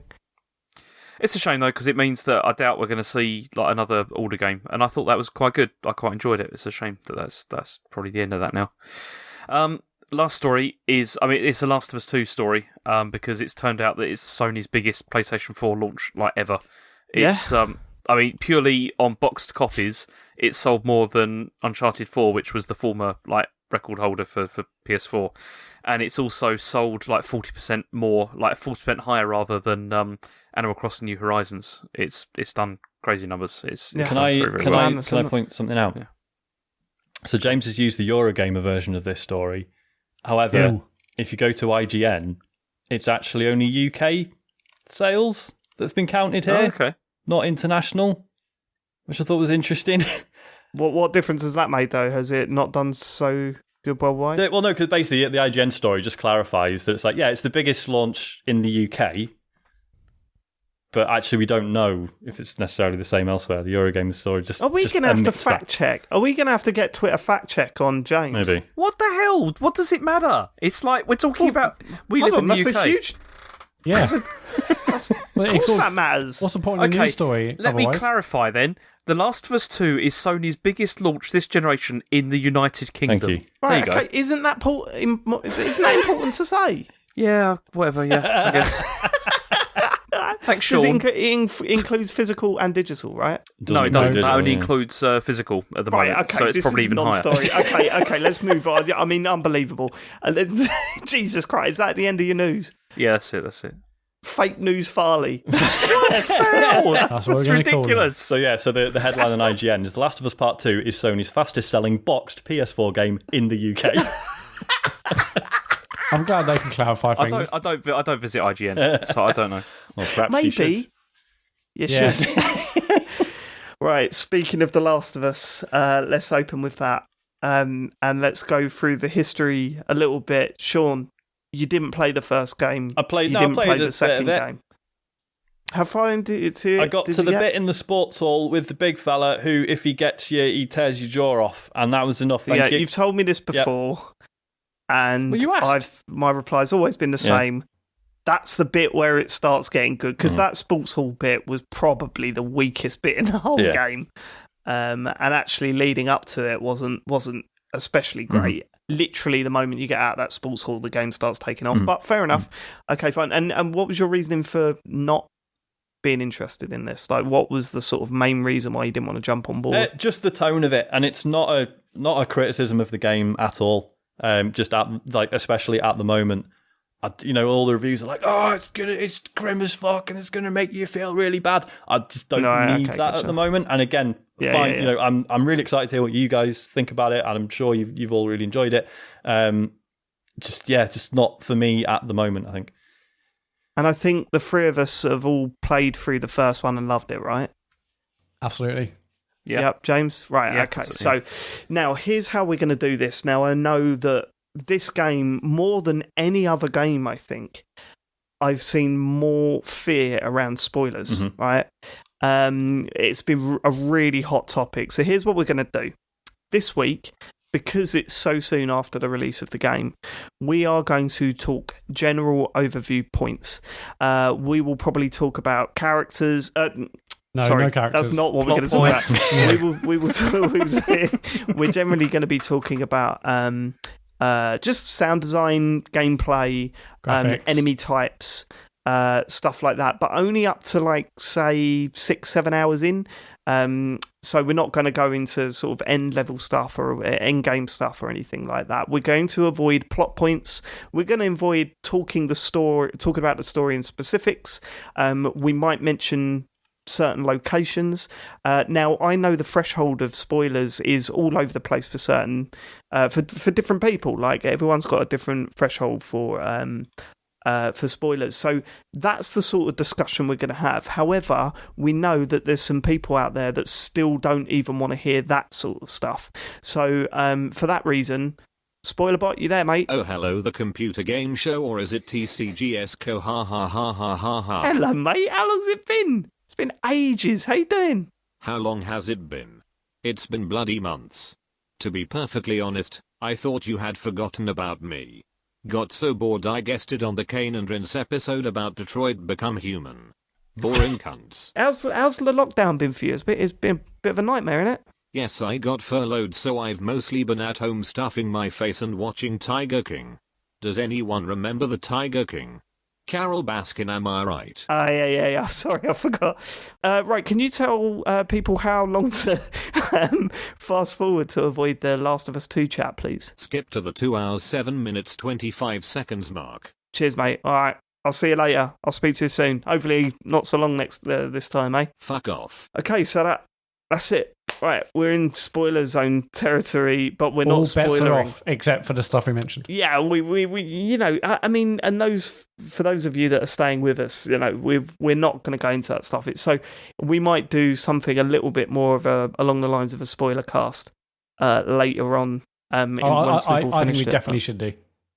It's hard though, isn't it? Because I like spoiler casts where the plot changes for everyone and where moral choice things happen, but there is none of that in this game from the 6 hours that I've played of it. So it would still be fun to talk about the big plot points, I guess. But right, so James, I was playing last night. I text you saying that there's a bit of the game that's really I really don't like. You said, I'm in that part of the game now, and we worked out that we're at exactly the same point in the game. Yeah. And then when you text me to say you're going to bed, and I said, where are you up to? It was exactly the same point that I turned off as well. So that was crazy because, there was one point you text me to say there's something I'm not very keen on this, and I'm like, exactly as you said that, I'm like, yeah, it's just happened to me. Like, it just exactly at that moment, it was crazy. So we're about 6.5 hours in, and Matt, you have finished it. I finished the game. How? Because I haven't had much sleep, and I just wanted to get it done because I was worried about spoilers, and I didn't want to stop playing. 27 hours in 5 days, Matt. Yeah. How is that even possible? I don't know how that's possible. Well, there's a lot of sort of going to bed, like crawling into bed about 3:45 in the morning. Oh. And then waking up, taking Eddie to school. Oh, no, I get okay. Oh, my God, that sounds horrific. Obviously, I played like Friday and Saturday, a little bit Thursday, but Friday, Saturday. And then on Monday and Tuesday, Eddie goes to school, and I'm furloughed. So I can just hammer it Mondays and Tuesday in the daytime, but also for the last 3 or 4 nights, I've been going to bed about 3:45 in the morning. So I like how Matt's chosen to play the game the way it was made by just nearly killing himself. Yeah, exactly. Why? Why did you do this? Didn't you want to savour it a little bit? You were so excited about this game, didn't you want to? No, because I did want to start playing because spoilers. I think the game's amazing. So I did want to start playing it. I wanted to have a more sort of well-rounded talk on the pod, and I just did want to start playing it, and I wanted to get done. I'd gone in with zero spoilers, and I thought it's only a matter of time, until someone says something, and I'd gone in with knowing nothing, absolutely nothing. I didn't even watch the state of play or even the second trailer. So I just didn't want to start playing it. And also, I didn't have anything to do Monday and Tuesday. I thought this is the perfect opportunity to just hammer the hell out of the game, which I have done. So I mean, just under 27 hours. Fair dues avoiding the spoilers, because as I say, not that I was particularly careful because I wasn't that fussed, but I saw several, and not even, in places you'd expect to find them. It was just everywhere, wasn't it? It was even just... Yeah, that's the worst thing when idiots start changing their names on Twitter or just... that hasn't happened to me, but just, DMing you saying this happened or seeing it, or I was on Hot UK Deals the other day and there's there's a comment on the bottom saying... For fuck's sake, what is the matter with people? What? On Hot UK Deals, people are putting the spoiler. Well, no. So I was on there, and on the right-hand side, it's conversations or whatever, and then one's here's my review of The Last of Us 2, and I was like, fucking hell, I did not... I didn't... There was nothing else to see, it was just literally the title, but I was like, Jesus, I didn't think I'll be having to hide from Last of Us 2 on Hot UK Deals. But anyway, I'd managed to escape all of it, so I was thought, I'm getting this game you done. don't know... I know what James thinks of the game, and James knows what I think of the game. You don't know what we think of the game at all, dear. We've just spoken generally about I can where assume, we're up to. I can assume, but I don't know. We haven't talked about it. You probably assume, right? We both hate it. Yeah. But there's a lot of... No, I'm joking. Fucking hell. It's good, isn't it? It is really, really good. I am having a time with this game that it's doing things to me that I've not felt even in the... when you look at The Last of Us, the first Last of Us, it was a great game. However, as good as... I feel that the biggest step forward they've done with this is enemy AI and combat. Because I don't remember ever feeling this tense in combat in The Last of Us. And I certainly haven't felt this tense in combat on any other game. It's never felt like this. To go on top of that, I think they've improved every element of the game, actually. I think every part of the game is better than the first one, and I love the first one. Yeah, there's still some bits that... the eye-rolly stuff. I said this to you, James, as well last night. I could nitpick things here and there, but it's so low on the scale of where... when you just appreciate the game so much that nitpicky stuff is so let's just get a couple of bits out of the way. The first being, every time I crawl through a space now, I can't stop thinking of Matt. It's true. I do exactly the same thing. Every time I go through one of those holes, I just think Matt must be livid at this bit. Yeah, again, there is that in this again. I was like, okay. It is constant. Really? There's so many going through little gaps. I didn't notice not like the which gaps is, in other I don't know games. what that's saying about me, but I just didn't. I knew it's happening. But I wasn't for fuck's sake, another one. When it first happened, I was like, oh, this game does that, like all the other games. And I understand it's a loading thing, but I'm like, oh, okay, so this game... I'll tell you why. Does that. Because it's not really a problem. When you're looking to tear a game apart, it's something to chuck in there. But when you're enjoying a game, it's really not a problem. I haven't got a problem with that at all. It is funny how many... Now that you've shown, you've told us how much you hate it, I can't unsee those bits. But previously it hasn't really bothered me at all, and it doesn't really bother me in this. There's a couple of enemies that I really don't like. I really hope... let's get back into the crawling. It works in some contexts when there's a destroyed house. So that works in the context. It's not like in Fallen Order where it's just... There's a gap in between two cliffs a lot of the time. Yeah, but there's some bits where there are gaps in cliffs and you just go through it. There's... Anyway. But no, the other difference, though, is that with Fallen Order, those bits where you crawl through are a lot longer as definitely, well. In this, they're nowhere near as long. There's a couple of them that are pretty long, James. And if you notice, there's some of them where you get out and then you're walking slowly through a very narrow area and then it opens up. So they've tried to mask that stuff a little bit more, but there's still it's not an issue. This is not interesting. No, and some of the animations are a bit of a mess. Like really? Oh god, right. Firstly, reaching up, grabbing items sometimes is hilarious. How Ellie's arms just like sort of like bolt out like in an unnatural angle behind her to pick something up. Joe Scrabbles did a few tweets, all screenshots of he just had a whole bit of the game where one of Ellie's arms was just stuck out at a weird angle constantly. And like walking about as well, the amount of time she's just unnaturally running backwards. The running backwards thing was weird from the first second. Yeah, I know, it's bizarre. You can basically, someone is going to finish this game where she goes just backwards the whole game. I know it. It's like she's skating. But again, it does some amazing stuff with animations like that completely make you not give a shit about that sort of stuff. Yeah, I mean, those are like incredibly nitpicky things to say, just to say, oh, there's some negatives, but. And I guess it's a project. It's a product of the fact that like the rest of it looks so good, right, and so impressive. So that when there's a tiny fuck up, that's definitely part. Yeah. There's definitely part of it. Although it would still look out of place in lesser good-looking games. Like it does look a bit weird. But the one, if I was to give one. Like proper negative towards it, which I even fail to, properly go for yet, is that I do worry that they don't trust that fighting the things that I'm fighting at the moment is good enough for a lot longer than it is. Yeah. Like going between the infected, the clickers, and humans is a really good mix. And already within 6 hours, they've introduced an enemy that you can't kill in that sort of stealth way. And it's got an attack that just seems completely fucking pointless and annoying. And I am worried that they're going to go, we need to mix it up here way more often than they do. But again, that's just the bit that I've played now, and that might drop that for a long time, and I hope it does. Mm-hmm. Is that the enemy beginning with S? We can talk about the enemies, right?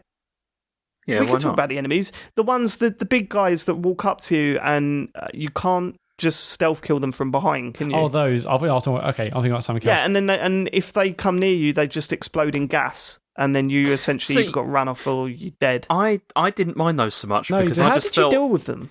Well, okay, so I use Molotovs on them. Yeah, right. Which then creates just chaos, and I just kind of chaos, but then all the other enemies around are alerted and they all run at you. So and it's kind of like, okay, and it's like so if you.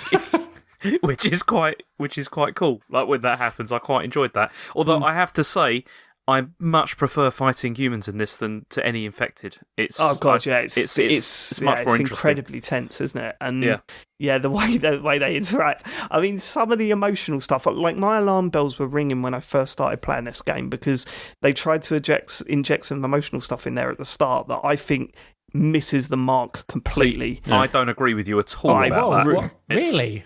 Yeah, the song at the start was awful. It was but that was ridiculously on the nose. No, that was the point.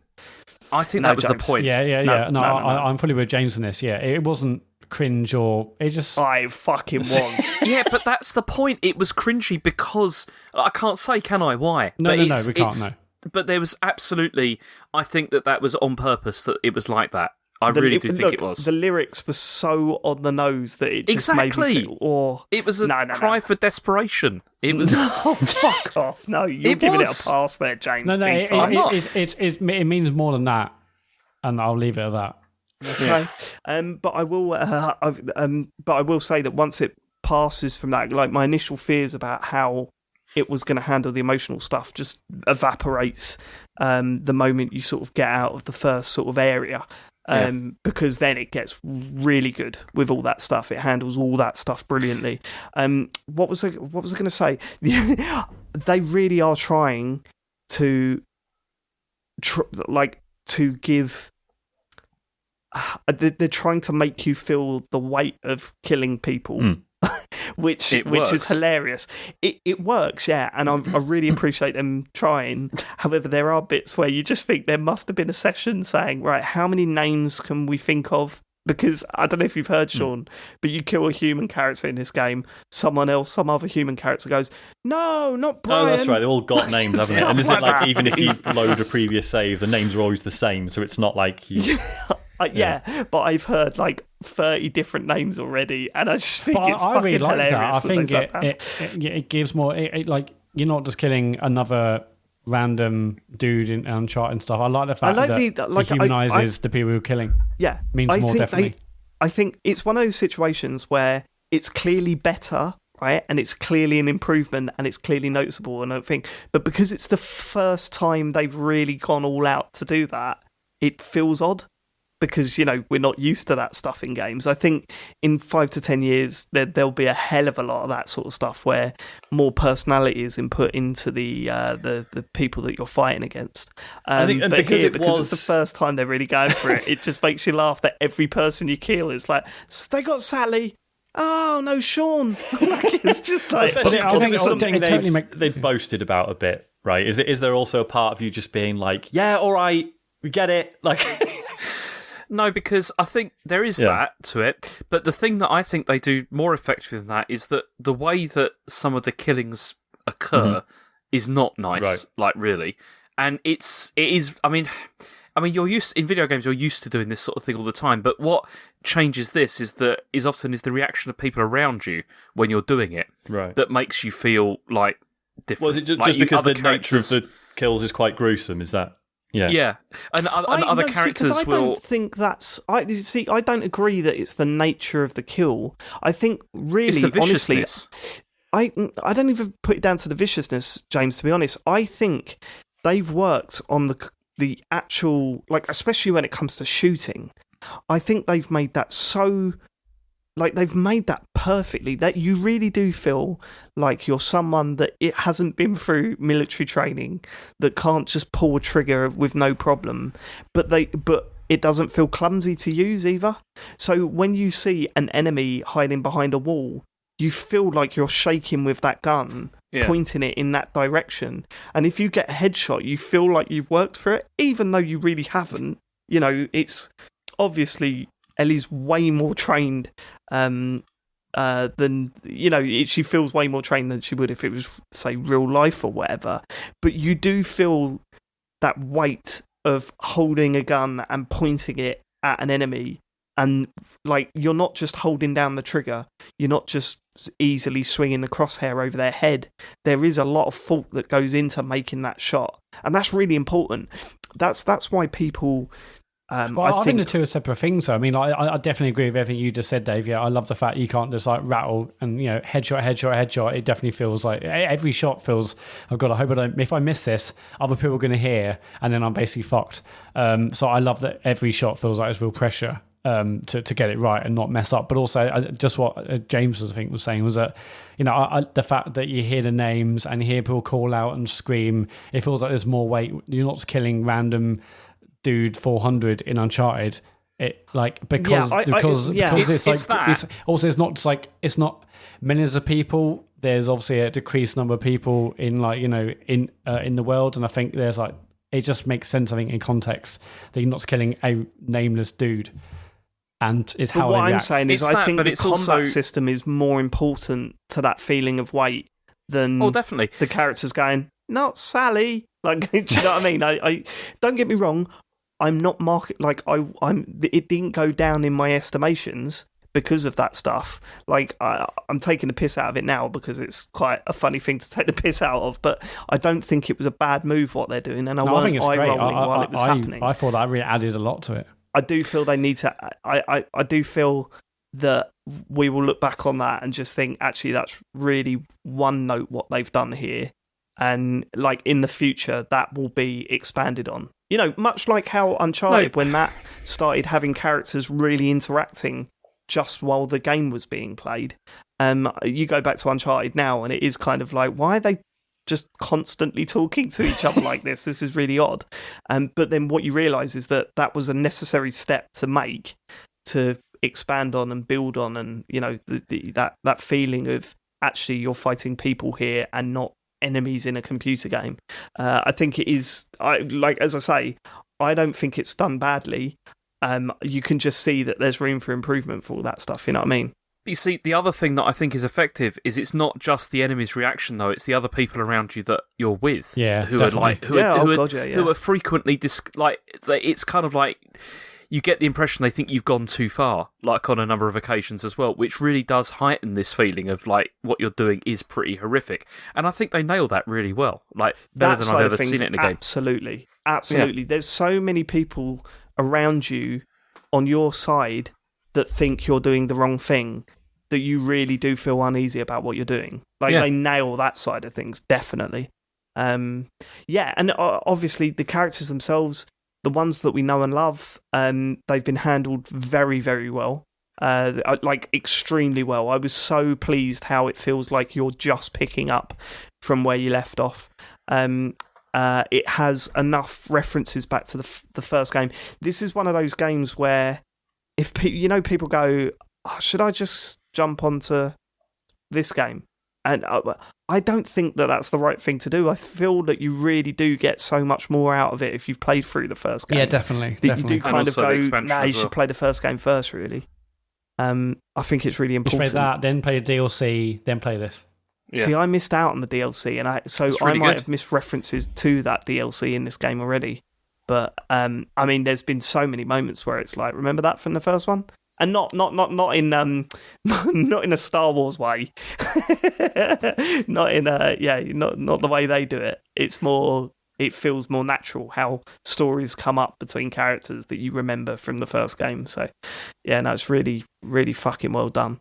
But I think my overriding feeling with the game is just how tense it makes me feel. And not to the point where it feels like it's a horror game. I was going to say, is it an uncomfortable tenseness? No, it's like I don't like horror.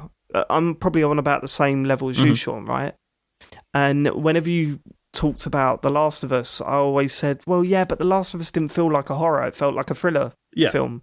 And that's the only way that I can describe it. Like, I'm very comfortable watching thrillers where gruesome stuff happens, and like Seven is a perfect example where it's really dark, really horrible, has these little touches of horror, but really it's more of a psychological thriller. And that's what this game is. Like, this is way more of that stuff rather than look at the skin dripping off the zombie's face and all this sort of stuff. The tension. Have you, like, Matt, I don't know if you agree, but it really reminded me, like, it must have taken some notes from, what's Dunkirk? Like the way it builds with audio. The way the music builds and builds and builds, yeah, absolutely, yeah. Yeah, it has that. The audio is stunning. The dumb stuff. I mean, this is definitely a game that you need to play with your headphones because otherwise you won't fucking hear it. PS4, but yeah, I mean, I've been playing with headphones on, and yeah, the audio is just absolutely to go back stunning. To the tension and horror. I've got bad news for you, Dave. There are like bits later in the game which are scary, and we've all seen me play Resident Evil. I don't handle that stuff too well, but this is way scarier than Resident Evil games I've played. Really? Yeah. I mean, basically, I suppose it depends what type of horror it's going for, though, isn't it? I guess. I mean, I would describe there's, obviously various sections. There's one in particular. I'm like, okay, this is basically horrendous. And it's like 2:00 in the morning. I was doing this. It's like, if I turn this off now, I'm not sure if I've got the strength to turn it back on. It was so bad. Like I remember, like, in the first game, there's a scene where you're in a hotel, I think, and like you're in a basement. I think it might be flooded, and the lights go off. And that bit, I still remember now, like the feeling of, like, it's like cheesy because I say it like, when horror films come up. But I had sort of, like goose pimples, or like, but I just felt horrible. And like, I guess like my hair standing on edge or whatever. But that happened in that one scene in like the hotel in the first game. I was like, oh god, this is horrendous. And there's like that, but it goes on for ages. And I was like, just constantly had this horrible, like shivery feeling in this game for fucking ages. And it's like, I suppose what's always helped way is scarier that than like Nemesis and Resident Evil. It was just so intense, and combine that with like how good it looks, the music. Just the general tension with like combat, as we've just mentioned. Yeah, there were bits that in this game I'm like, this is so bad, but I managed to get through. That's what I'm saying. I think tension I can deal with. It's the outright, blah, that stuff that I fucking hate. Oh, you mean there's a bit of that? Do you mean jump scares?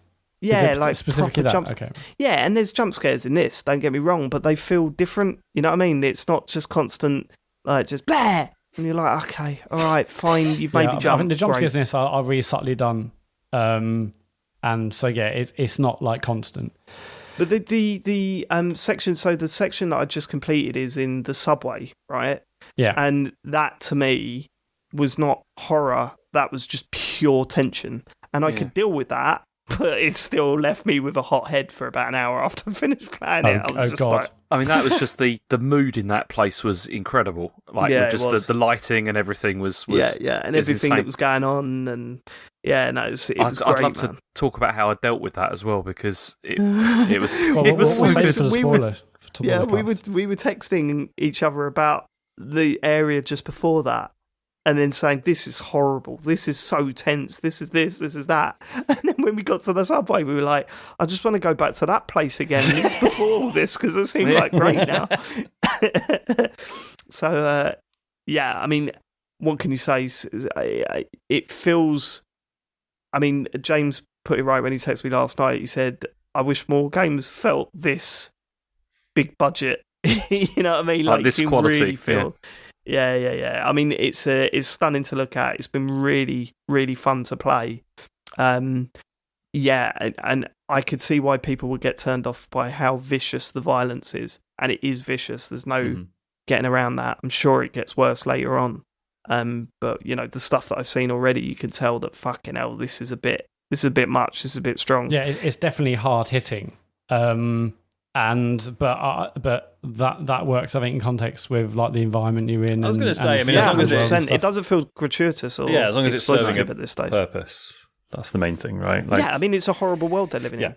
And Yeah. it's getting that point across. It never feels like, look It doesn't at that. feel It's not exploitative Soldier of at all. Fortune. yeah. But no, I think after finishing today, I was pretty speechless. I think it's a masterpiece. Actually, I think it improves on every part of the first. The first one was a great game. As I said in the pod before, I wasn't a huge fan of the last level because I felt it wasn't really for me. But I love the first one. I think this improves on every element of that first one. What they do with characters and story, and how that ties in with gameplay. And how it ties in with like the story of the first game, and how they improve on player interactions and relationships is stunning. And obviously we covered how good it looks, how good it sounds, but it's just an amazing game. I cannot wait to do a spoiler cast because there's so much to discuss. And I want to, as James has mentioned, like not to discuss, because obviously we're all going to have the same story, and I want to discuss those points, but discuss certain bits, like what did you do here? What did you think about this bit and that bit? There is a lot to talk about, even though it is it is a fully linear game. But it's an absolute masterpiece. When they said there was a sequel, I was one of the people that said, I don't think I want the second one. The first one was amazing. I'm happy with the story as it was. Let's end it there. And so I was incredibly anxious of they're doing a second one to one of my all-time favourite games, but now I'm obviously incredibly happy that they have, because they managed to tell a story that I was worried didn't need to be told or wouldn't be told as well as I'd hoped it would be. But yeah, I think they expand and improve on every area of the first, and it's just an absolute stunning piece of work, really. The one other thing that I wanted to mention that and this is, I'm sorry that this discussion's been all over the place. It just feels that the game is so big at this point that it's kind of hard to just nail down on things, especially when you're trying to avoid spoilers. Yeah, exactly. To talk about any specifics. Trying to discuss it in some sort of order, but without the events that actually take place. Yeah. We're not only not talking about locations or story beats, but like even just like elements of the game, I don't want to say because there's definitely things that you do that I don't want to. There's so many surprises in this game because I saw nothing and heard no spoilers, and I was like, I didn't even realize, so it's like so that's why it's even harder than normal. Normally we're like, well, don't talk about that plot point. No, we're not even mentioning if there was a plot at a certain point. So that's how much we're trying to not talk about it. So it is incredibly hard to get what we're trying to say across without being specific in any way, shape or form when we all desperately want to. But anyway, I would like to point out that I think this, if there's one area that this game excels in for the medium, it's the design of interior spaces. Like what it has done for interior spaces just feels like I've never seen anything like it. It's utterly incredible. I was constantly amazed. I mean, you walk into apartment buildings or whatever, they all feel so unique. We're so used to walking into an apartment building, looking around, and then you walk into the next one, and it's like, oh, they must have shopped in the same furniture store. And all the walls are just white, or they're single color texture or whatever. Whereas here, there's been discussions before where it's like, oh, you can see the paint coming off the wall, but you can tell it's a texture. Whereas in this, it feels like every inch of every wall of every internal space has been specifically designed to look a certain way. And it's just stunning. It's utterly stunning that they've gone into that much detail in internal spaces, especially when the majority of the gameplay that I've played has been external, like you've been outside. Whenever I have gone into internal spaces, I'm like, wow, they have really spent a lot of time making this work, like making it look like a flat or a shop or a supermarket or something. Yeah. They've made it look spot on. And there's so much like stuff and litter and like letters and newspaper cuttings and everything everywhere. It feels like every place has something new to discover, to see, and like the world building in like the letters you see is brilliant, and that tells a story in itself. And yeah, like every piece of this game feels like it was expertly designed. It wasn't just cut and paste. And throughout, up until right to the end, I'll still be amazed by, and this room looks different and unique, and it really does feel like you're exploring buildings. You're not just going up and down a level in a game. It feels different somehow. Yeah, for sure. Can I talk about like exploration in this? Is that all right? Of course. Or not? Yeah. Because I mean, early on, you do start to be able to sort of explore in like a kind of like an open world way to a degree. Yeah, it's very Lost Legacy, isn't it? Yeah, but how much does that go through the game, Matt? Can you tell us that or not? I'd rather not say.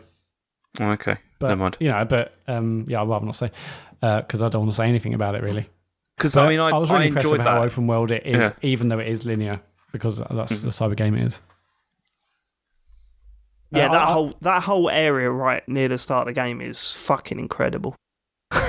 It really is. Like the way it lets you do what you want for a bit and nudges you in directions without specifically saying go here. Although it does kind of do that, but you have to do a bit of work to, there is a map with points on it that it suggests you go to.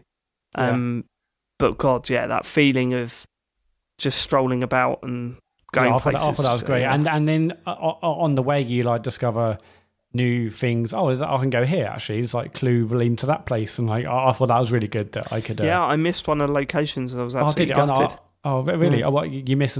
What, like you didn't find a clue, or you did but you didn't go to that place? Yeah, I must have missed one of the letters that pointed me in a direction or whatever. Right, yeah.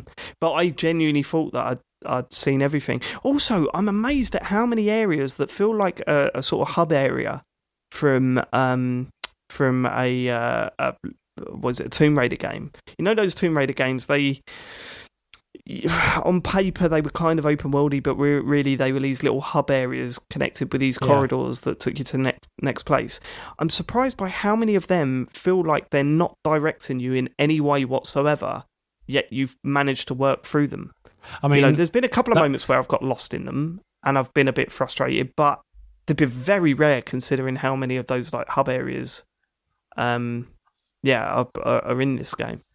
Yeah, I mean, I guess that's just great level design when you feel like, I think this might be the way, but the level somehow funneled you to a certain place. Yeah, and you stumbled across it. Yeah, in the large open world areas where there's lots of combat, lots of enemies, a couple of points I was like, okay, where do I go? You basically have to explore until you find the way, but when you've got loads of enemies around, it can be difficult. But it comes up with those tips really at the perfect times as well. There's been times where I was like, nah, I've got no idea now. And it's like the microphone's on or something and it just goes ping, just press this and the other character will tell you where to go. You see, they did this in Uncharted 4 as well. You know, there was like sections of that where they kind of opened it up, but it was never. It was quite good because I never felt like I was getting lost in that. Like you always still felt like Matt said that you were kind of being funneled, but subtly funneled. And it was the same with this as well. I found so far, it's like it. Sometimes I'm worried that I'm going the wrong way, but it always ends up being.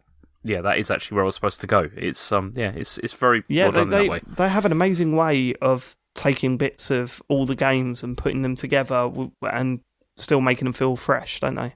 Yeah. Dave, as someone who doesn't like combat, stealth, what did you think of this? Because this is incredibly stealthy, and I think it's like a Metal Gear Solid game at so many points where you're hiding under things and sort of distracting guards and people to move across the map. What I thought is a fantastic stealth game in that regard. Well, it feels perfect for me because I knocked it down one notch in terms of difficulty, so it's not the easiest. I just knocked it down from default because.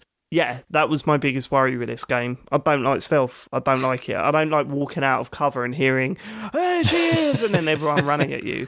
But I do like the idea of sneaking up on people and taking them out one by one. So I thought, okay, I'll knock it down and see how that feels. It feels perfect. I've done exactly the same. Yeah, it gives you a big indication of when someone can see you. You know exactly what's going on around you, and you can pick them off one by one. And yeah, I've been caught a few times, but it's been more of a sort of a fun experience. So what's the difference? I just played it on whatever. I'm assuming. I don't know. I haven't read it all. Now I know that you find more items, so you've got more ammo, you've got more health items and stuff like that. Okay, that's a bit of a shame because I think it was perfectly pitched in the difficulty I did because so many times I'm like I'm down to like my last few bullets. What the hell am I going to do? And then I always feel like am I even going to be able to kill these people? And then I find like items in the map, and I'm like, okay, I managed to survive a whole skirmish, and I've got 1 round left or 2 rounds left. It felt like that was perfectly pitched for me. I was always on the edge of I'm not stressing really if I had too much. I couldn't just blast 1,000 bullets because I'm like, well, hang on, I've only got 9 here. I need to like be using these sparingly. I need to make sure if I fire a gun, I'm going to kill someone. I'm not going to waste some because I've got hardly left. And it also meant I was, every single opportunity to look into a drawer, get something, craft something. I was constantly making sure I had, free health packs and basically the maximum I could have on me. I was constantly crafting and picking new stuff. And actually, I will say, like something I often rag on in games is like the UI. But I think the UI in this is actually really good when it comes to like switching weapons, when it comes to crafting, and I think the menus are quite complex. Or there's a lot of stuff they have in them, but it's quite easy to interact with it. Which I thought I've not had too much of a problem. The only problems that I've had with anything in terms of controls or whatever is having reload on the shoot thing is a bit. It's not a problem. I've never shot instead of reload. Yeah, I've not done that, but I have like kind of completely forgotten what the reload is, stuff like that. But it's minor stuff. And I've only played 6 hours of a 25-hour game, so I'm sure that'll become second nature soonish. But yeah, I'm not really I don't want an asset management game. So, I'm in this for the story and the tension, and it's exactly what I'm getting out of it. I'm enjoying what I'm getting out of it so far. Even with like bumping it down, because I did exactly the same thing, and I don't feel that I'm sort of that it's too easy or anything like that at all. No. Like I still feel like I'm getting like the right amount of equipment that I need and stuff like that. I've run out. I'm trying to not use my guns as much as possible because you're still sort of trying to save all the ammo that you've got in case something bigger comes up, sort of later. And it's been working fine like that. The worst thing that the thing that I really don't want out of this game is to be found. All of a sudden, everyone goes for you. You die, and then have to do stealth bits again. Like that would it will really slow down everything for me. Here, it feels like I assume you're allowed to be seen more easily before you're caught in the easier settings. But it feels just right because I have been caught a few times, but then I've had some times where I thought, it should have seen me there, but I still managed to get away with it a little bit. So even if you're seen, like there's still plenty of opportunity to run away, to distract guards, to hide in tall grass. Totally. Yeah, I've had those moments where I've managed to lose them, and then dealt with them in a different way. But yeah, Yeah, no, I mean, it feels perfect for me. I'm really enjoying it. Then that's what I wanted. The last thing I wanted is to get frustrated with it, and it's amazing how many options there are. When I looked at it, I was like, you know what it's going to be? It's going to be normal, which is like stealth normal, which is not what I want. And then there's going to be easy, which is just going to ruin the experience. But when I saw there was like... It's like 5 or 6, isn't there? Yeah, yeah, I think there's 6 difficulty settings. I was like, perfect, I'll just notch it down 1, and it feels just about right. Yeah. Speaking of settings, I mean, I want to give a shout out to accessibility settings. Now, I'd heard you can about totally this. customize so much of this game. When it comes to, say, subtitles, you can say whether you want like the name of the character to come on screen or not. You can say, obviously, subtitles, yes or no. You can change the color. You can change like whether it comes on in dialogue or not dialogue. Or I think for those who need accessibility options, I think this game's gone above and beyond, which is something that people have been crying out for a long time. But gotcha. The settings in themselves, there's absolutely tons of ways. I mean, thankfully, I don't really require much of that, but it's really cool that I could customize it just to make it easier and nicer for me, even if it wasn't sort of a requirement. But I've never seen a game that the first thing you do when you load up the game is toggle text speech on and off. Mm-hmm. Yeah, I mean, I hope everyone now copies this moving forward. Because some games do have shocking accessibility options, and Naughty Dog went above and beyond, and hopefully this is now the standard. Because there's a lot there for people that really require this stuff. Yeah, for sure. I hope you guys finish this, and I cannot wait to discuss it with you. There's a lot to discuss. I definitely will, but I'm really enjoying playing this in sort of like 2 to 3 hour chunks, like each time, and because as Dave said, because of how intense it feels, sometimes it feels like that's about as much as I can handle at each time. Although I've had those moments, James, where I'm like I'm sitting there going, this is too intense. Once this bit's done, I'm turning it off and going to bed, like because I can't continue with this. The moment it's done, I'm like, okay, let's see what's next. It's not and then been... suddenly you're in another intense moment. You're like, okay, I'll do this bit, and then wait for the calm. There's no calm. Yeah, bits. I am finding myself playing for way longer at a time than I originally intend, because I just can't put it down. Like, I just want to see what's next. Yeah. And it's never disappointed. Like, I've never gone, oh God, it's never got to that bit yet. But again, as I say, still early doors. So far, it's a fucking banger. And I can't wait to get stuck into more of it, to be honest with you. Yeah, I think I might start New Game Plus this week. I just want to go back to the start and do a bit more. See, cool. that would be fascinating, because you probably would notice like a whole ton of stuff as well. I'm expecting that as well. Yeah.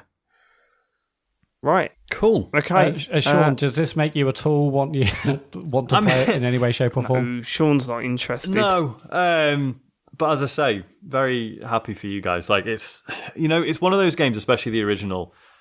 If like people who don't like it really want to fucking tell you that they didn't like it. Oh, gotcha. I've always, I think I've always tried not to be that guy. Probably not when I've seen a funny tweet slagging it off occasionally. Yeah, I'll share that. Why not? But does this not even make you think maybe I will try and get past that dude in the first one and see what this game has to offer, or is it just like there's no interest? You may love it, but I've no interest to redo it. I mean, like the first game, so it was on the PS3 that I originally played it. So obviously, if I was going to play it now, it'd be the PS4. So I'd have to start again, and I really didn't like the opening hours when it's first, basically teaching you how to deal with the clickers and stuff. I did, it did really pick up after that, but yeah, I don't know. In terms of it gets so much more interesting after that moment. Yeah. Like, because I almost tapped out after that, and I just thought, why have they done this? That section has felt really out of place, and because it's a boss fight, and there were in the original game, what was there, like 2 or 3 boss fights, and the second boss fight where you're in that house, it's completely different Like it doesn't even feel like a boss fight. That like first one is almost like they're like, okay, so we'll make a computer game. Here's how computer games go. And then someone, oh shit, no, we're making Last of Us. Like, it felt like they were just making default computer game of here's the boss. It just felt weird. They played what is it, Dead Rising, and went, okay, let's do one of these. And they introduced that. No, we're not doing that at all, are we? So out of place. Yeah. But yeah, I will say, as to finish mine, but I think this is Naughty Dog's best game, and so far. I think. I mean, from what I've played, I can't see anyone arguing with that. From what I've played so far, I guess that would make sense because this is their most recent game, more powerful hardware. They've crafted. They know more. They've learned from previous lessons and stuff. So it would make sense that their games will be improving. But when you think about the high caliber of the first Last of Us, Uncharted 4, Uncharted 2, the Uncharted series as a whole. It's not always been an upward curve, has it? Like Uncharted 2 to 3 was. I mean, 3 wasn't amazing. That was shocking. Yeah. No, it was it. Yeah, it's a poor game. But they're getting some pedigree now, aren't they? Yeah. Jesus. I wonder what they go on to next. I mean, there's no point in talking about their next game, but surely they'll. I mean, Uncharted 4 felt like a sort of a goodbye, but maybe an Uncharted game or a new IP or. Something new would It'd be cool good. if they did a new one, because they've just been doing Uncharted, Last of Us, Uncharted, kind of in that order. Something like way too happy. Like Bug Snacks. Unicorns and pumpkins. But then Uncharted, the games, I've only really played Uncharted 2, but that's pretty, like, it's a swashbuckler, right? Like, certainly there are tense bits, or, Nathan Drake getting into... There's no tension. Yeah. No. That's a swashbuckling action film. This is a thriller. Yeah. But I mean, I considered Uncharted 2 pretty light-hearted for the most part. Like, even when things are on paper like quite rough, Nathan Drake's always got a funny quip. So I don't know. So I don't know how they would do something happier than Uncharted. You know what I mean? Sean, did you play Uncharted 4? No, I need to do that. See, that's excellent. That is. Yeah, it's really good. Wasn't that on PS Plus? It's got a couple of naff areas, but it is really good. But that's where you begin to see, like, I mean, you see it, I think, through the whole Uncharted series, but particularly with 4, like this, how good they get at sort of writing characters and the dialogue and everything. It's so good in that game. Yeah, as I say, they've got an impressive track record of taking what they've done before, working on it, dropping some bits that weren't so good, expanding on stuff that they've already tried to work out. And yeah, they nail it eventually, Yeah, it's basically Naughty Dog and Rockstar are the only studios I can really trust that they would deal with big moment, sensitive subjects, all sorts of things in a way that Rockstar does it justice. Yeah, that's only recent years. Yeah, I mean, I think in my head, I think mostly obviously Red Dead 2, but I think Naughty Dog are slightly better. Well, at least this game I think is slightly better in that regard. But yeah, them two are the only studios I can really know that if they were to say this game is covering this particular subject, I'm like, Jesus Christ, anyone else, it'll be, don't do that, please. But yeah, these guys can hit any sort of wide-ranging number of subjects, and they seem to nail it. And I can't wait to see what's next, really. Okay, that's enough for this week? I'm sure we're going to talk about it again next week.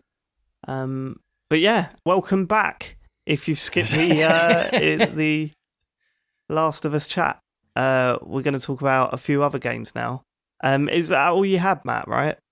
What, games this week? You mean? Yes. No, I finished Resident Evil 3 a couple of weeks ago. Oh, you finished it? I didn't know that. We didn't talk about it on the pod last week, so we ran out of time. Yeah. But yeah, I finished Resi 3 2 or 3 Sundays ago, and yeah, I thought it was a really, really good game. And it doesn't hit the same sort of standard as Resi 2, but after reading the reviews for this, I was a bit, okay, do I bother? But I'm really glad I did. It's definitely a different style of game. It's it's obviously much shorter. It's much more action packed. The sort of moments with Nemesis are definitely less tense than the ones when you meet Mr. X in house. They are much more like set pieces rather than a constant menace, although he is there a lot. But no, I really recommend it. I thought it was a really, really good game. I'm really glad I played it. Even after, it's pretty sad to say, but after reading the reviews, and they weren't like, they weren't destroying it. They were saying, this is a good game, but it's basically a lot. It basically was to the third one. in terms of that relationship to the second one. Second one, obviously, everyone loved. And Resident Evil 3 just wasn't as widely received. And I think even for these remakes, it's the same. But I'm really glad I played it. And I'm excited to try and play other Resident Evil 3, other Resident Evil games. And cool. Apart from that, I started my Hitman stream on Sunday. Yes. And how are you finding it? Well, I stopped the stream and I just thought, I was just incredibly embarrassed. Why? Because, well, I mean, people in the past have, labelled me Mr. Bean with a gun. I can't remember what game that was, really. But with this, it's just even more like relevant. And I know it's my first time playing it. Never played a Hitman game before. I haven't really bothered looking at what they're about. So I guess I'm still trying to understand the world and what the possibilities. But yeah, I did like the first couple of training missions, and it was, I made some mistakes, but I did one of them sort of flawless. And I was like, okay, this is cool. And then we went on to the first main mission of Hitman. It was basically like 2 hours of me running around, changing outfits, dying, getting killed, getting found, running away, changing outfits. Oh, I've already used the outfit, and someone see me in it, so that outfit doesn't help either. There's clearly an amazing game in it, and I'm certainly not judging it now because I'm still sort of understanding where my head's at with it and trying to understand the game. And I'm excited to get back to it on Sunday. But I left that stream thinking, I'm an idiot. What the hell am I doing? I can't even play a Hitman game. All I'll say is that maybe this, my advice is to change your personality to enjoy this Just game. rewrite your own What I mean brain. is that. And you'll be fine. No, it is. Hitman's a really weird thing to get your head around, isn't it, Dave? Like, there's nothing else quite like it, and there's a lot of systems and stuff to pick up. Like, and like it, because to look at it, you sort of think, oh, well, it's like a third-person action game with sort of stealth, sort of puzzle elements. Yeah. But once you realise, like, you're not really ever meant to get into a firefight or anything, right? Like, it's like it wears the clothes of like a third-person action game, but it's the way you have to think about it is really quite different. And if it's that, as I've said before, and many people have said before, it's that Groundhog Day game. Yeah, it's that scene where Bill Murray is going to take the money from the back of that truck, and you see him repeatedly just work things out and get it wrong several times. And then notice that, when that happens, which gives me an opportunity to do that. So tomorrow, when I relive this moment, I will do that this time. That's what this game is. You're listening to characters, you're working out where they're going to be, you just follow them around for a bit and go, so they go into the fridge on their own. Or there's a moment where there's a guy with a bodyguard, and if you're following them, you realise that they go into the toilet and the bodyguard stays outside for a little bit. Maybe I can do something here. And you see those moments and then you work on it. But, naturally things go to shit. So that's part of the fun. And they definitely part of the fun. Yeah, what I'm saying is that don't worry about trying to get like a perfect run. No, I wasn't. I was just, I wasn't trying to get a perfect run. I know it's about trial and error and understanding it, but I'll just go in with more confidence on Sunday. It's such a shame. Well, confidence to do what, though? Not worry about mucking up and just roll with the punches. And yeah, you've got to go in that headspace. Everyone says I good stream, so I'm not like, but I felt a bit like silly. I don't know. I'm sure it'll be fine. Were you listening to the listeners, Matt? Because you know what I say. I don't know if I've said it to you before. Never listen to the listeners. I was also incredibly hot. I'm going to have to get a fan in here because it's hot with all the monitors and the lights and like the PC and the consoles. And I was wearing a suit as well. I'm not doing that on Sunday. Yeah, I got to ask, Matt. You were wearing a suit. You didn't shave your head. What? No, because I want some weird lockdown mullet. I'm going to shave it when I have to go out in the real world. But are you going to look like Trevor from GTA 5? Is that what basically like bald on top and I want long hair, but it depends when I have to go back to work. Short back and buff, we call that. Yeah, so no, I'm growing my hair in lockdown. Fair enough. Because what else I got to do? Another short back and buff, please, mate. Right, okay, so that's it for your listeners. Yeah. I have got a new game to tell you about. It's a game that I've played through and also played a second run about halfway through, called The Almost Gone and this game is out on Switch and various other devices on Thursday, I think. So tomorrow, when you're listening to this, if you listen to this when it comes out, which it should be, it's a puzzle game with a bit of narrative around it. It looks strange. I mean, it was striking when I first saw it because it looks like you're playing with various different like parts of a house. Like what they call it? Is it a diorama? Is that a word? Yeah. Yeah, where it's like a diorama's like a miniature model of a house, isn't it? Yeah, so it's like a miniature models of houses split up, or rooms, or even streets and stuff like that. And you flick between different spaces. And I think the shorthand of describing it is that it feels a little bit like The Room. Mm-hmm. But imagine if there were several different puzzle boxes that you had to switch between and link and go, okay, that's that part for box 2. So I'll flick back to box 2, which unlocks a piece that I need. I remember for box 3, and then you're going around that way. The puzzles themselves are relatively straightforward. There's some really interesting ideas in there, especially in the street level ones, and stuff that it lets you rely on observations rather than completely points out what a solution is. So I think those people that like The Room might get something out of this. The disappointment I had with this was that the initial idea sounds quite interesting, that you're playing... you're essentially playing although you're not playing a character, as you click on things, there's a narrative around everything, and there's narration, and it appears that you are a young girl who has passed away, and you're discovering things about your family before you move on to the afterlife. That seems to be what it's going for. Name, yeah. The problem I found is that if there was a point to all that, or if there was a solid plot point or understanding of what's happened, based around like everything it's telling you and showing you, it doesn't feel like it's really nailed that point. It doesn't really feel like it's got that narrative across properly. And I thought maybe it's because I just wasn't connecting things again. So I thought, knowing what I know now, let me go back and start the game again and see if there's elements to the story that I just didn't pick up on because of lack of knowledge, like on my first playthrough. But there was stuff said in that I was like, I don't see how this ties all together. I get the basic concept of the plot here and the idea behind the narrative, but it didn't really seem to pull together into something worthwhile, if that makes sense.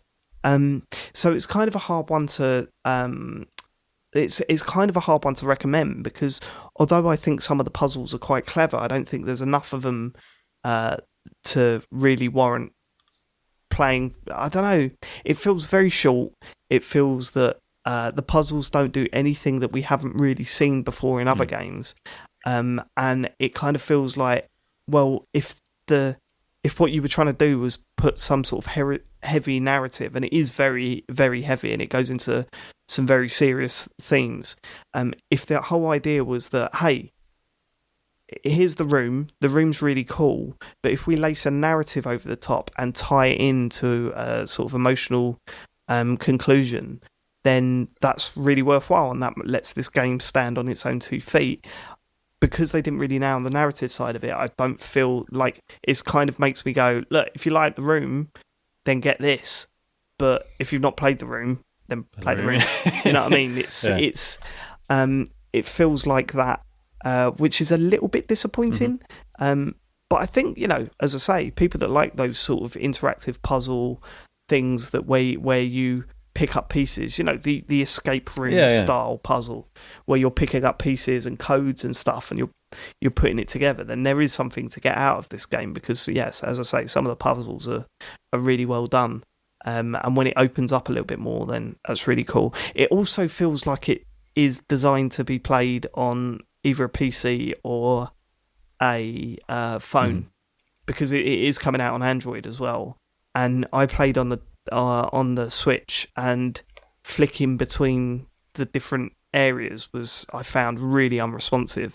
You're supposed to sort of put the analog stick at an angle, like so bottom left, bottom right, top right, top left, where the arrows are pointing, but the amount of times it just didn't do that. Like you'd point in that direction, it just didn't do it. And I was thinking, fuck man, it feels like it's actually that stuff shouldn't be getting in the way for controls that are this simple.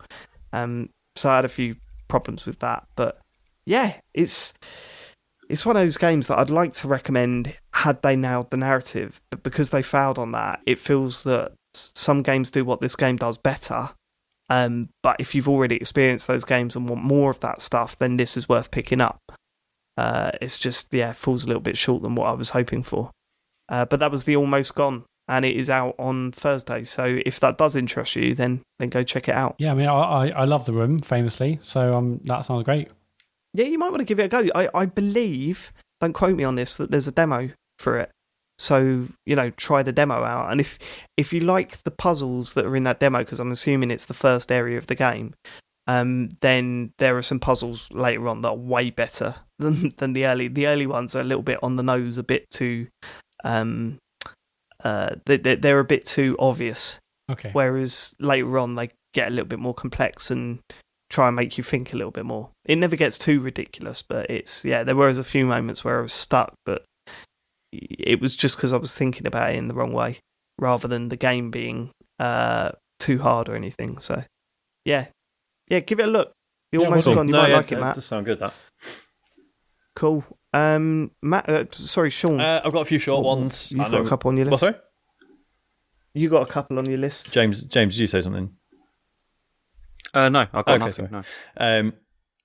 A few short ones. So Beat Saber, started playing this on the Quest. I've said I've really enjoyed my time with it on PSVR, but the tech there is now, like, its age is starting to show quite a lot. Like, especially something like Beat Saber, where you stood up, you're doing something quite physical. That cable on the headset is really annoying now. But Beat Saber on the Quest is fucking brilliant. It's so good. It's just being able to play that game, but just with complete freedom, not worrying about which way you're facing or where your arms are swinging, because you might just like whack the cable and launch your PS4 off the shelf or whatever. It's great, and they've added a bunch of stuff since I last played it. The Quest, I think, well, basically any of the sort of wireless versions, there's now, like, most of the tracks that are part of the campaign, there's now 90-degree and 360-degree versions of them, so that you're actually turning around, like, as you're playing. It's handled really well. It's not just like, you're sort of doing it normally and then suddenly notes are coming from the right and it's like, oh fuck, like it sort of leads you around. Like the notes, sort of like the patterns of the notes, it sort of guides you like over to one side and then back and then round and whatever. That's really nicely done. They've added a free fitness track, and it's fucking great. Like the song's just a banger anyway. But it's like, so obviously Beat Saber has done well as like a fitness game for a lot of people anyway. It's like it's a really good cardio workout. When you get to the higher difficulties, it's a lot of movement. People have like lost a ton of weight just doing 40-50 minutes of Beat Saber every morning or whatever. I bet they have. Yeah. So they've added this fitness track, and it's basically, it just makes really good use of obviously the notes in inverted commas come at you and you slash them with the swords, but also those sort of big blocks come at you and you have to like avoid them with your head, right? And most songs, like, there might be a few of them. They're not usually a big deal, but the fitness track has fucking loads of them. So there'll be entire sections where you literally just go like left, right, left, like dodging constantly, or there's like basically a whole section that just keeps getting you to do squats. So you like... Oh no. Yeah, so there'll be like a whole set of notes, then you suddenly have to like duck and then do a load more notes, and then stand up again, and then duck again, and then stand up again. And it just makes really good use of that movement. And it's proper good fun. I've been absolutely caning that, really enjoying it. Today I streamed Hard Lads, which, it's fucking magical. So this is based on that viral video that was doing around. I had no idea about this. Like, I'd seen someone link to the game on Twitter and I was like, oh, this looks quite funny. And then, so it's on itch.io. It's by Robert Yang, who's been quite a prolific indie game developer for a while now. And it's based on this 2015 viral video. It's just called like English lads hitting each other with a chair or whatever, right? And it's just this really surreal video of some topless men in the backyard, hitting each other with a chair and drinking and smoking and stuff. Like really hard as well, and they're not holding back. And it's crazy. I don't really want to say anything about it other than, like, please either buy it or just go and watch the stream. Like, it's quite a short game, but like, it's just very funny. Like what Robert Yang does with, like, obviously, so it's inspired by this video, and you play as, like, it's just his first person view, and you're looking at your phone, and you're the guy filming this like viral video, right? And you're sort of directing the guys by sort of looking at different things, pressing A, and then, like, you can make the guy smoke a cigarette or drink some wine or cider or whatever it is, or kiss the other guy, because that's a thing that happens in the viral video, and then also hit the guy with a chair.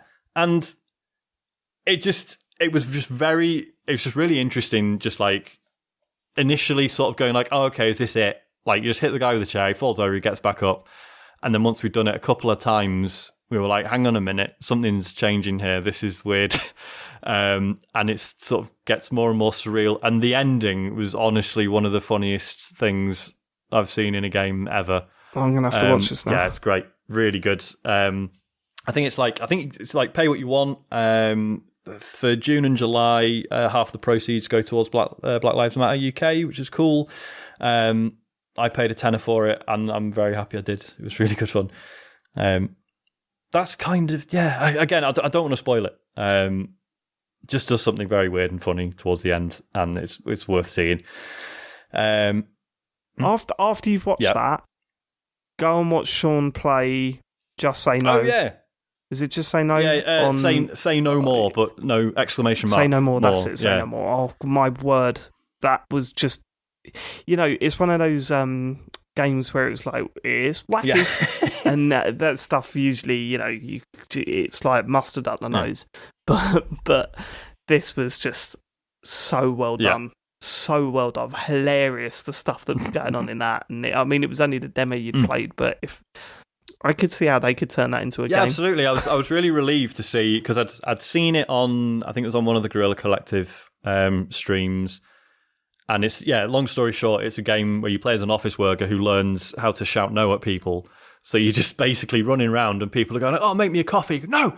Print this for me. No! And you just, like, as you shout at people, they, like, fly backwards. Like, what? Like, it's this... And I was like, that is quite funny, but how do you hang, like, an entire game off that? But, even in the demo, it gets a bit more involved. There's, like, you have to, like... The option to clap at them. Yeah, you can, like, slow clap at people, or, like, laugh at them and stuff. And, like, that builds up your energy, and then you can do, like, a charged no.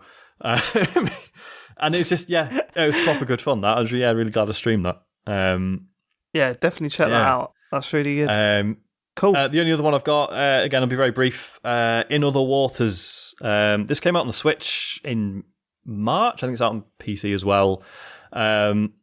It's really interesting because when you first look at it on the store, the sort of the key art, or what would be the box art if it was a physical release, is like this beautiful illustration of like this sort of robot suit kind of walking into this ocean, right, on this alien planet. You're like, oh man, that looks amazing.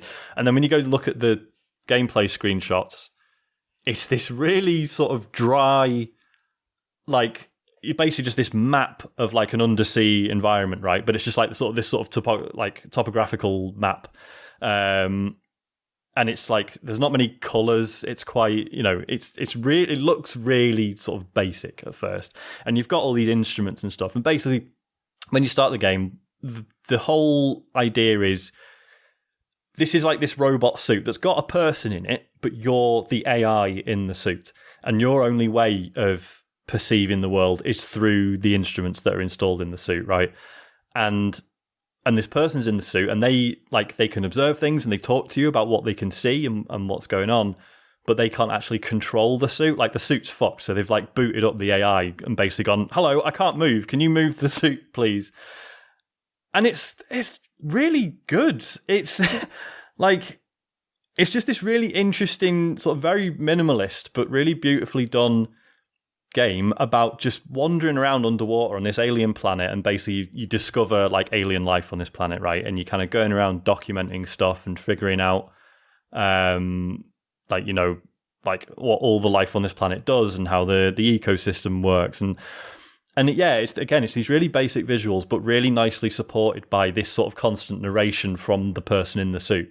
So you'll move 10 meters up like a bit of the map, and they'll be like, "Oh right, shit, I can see like a big archway and this, that, and the other." And you're like, "Oh okay, guess what? That's what that little dotted bit on the map is, I suppose."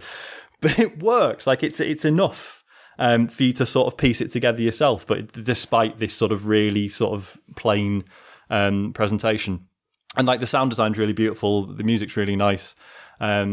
Yeah, so I'm only about 30-40 minutes in, but yeah, so far it's just been this really enjoyable, like serene, interesting, sort of like an interactive novel, but with this sort of discovery and exploration on top of it. And yeah, I'm really enjoying it. That's it. Cool. That is it. Before we move on to emails and stuff, there is something that I did want to talk about because, full disclosure up front, Sean and I received a copy of a book. Oh yeah, not too long ago.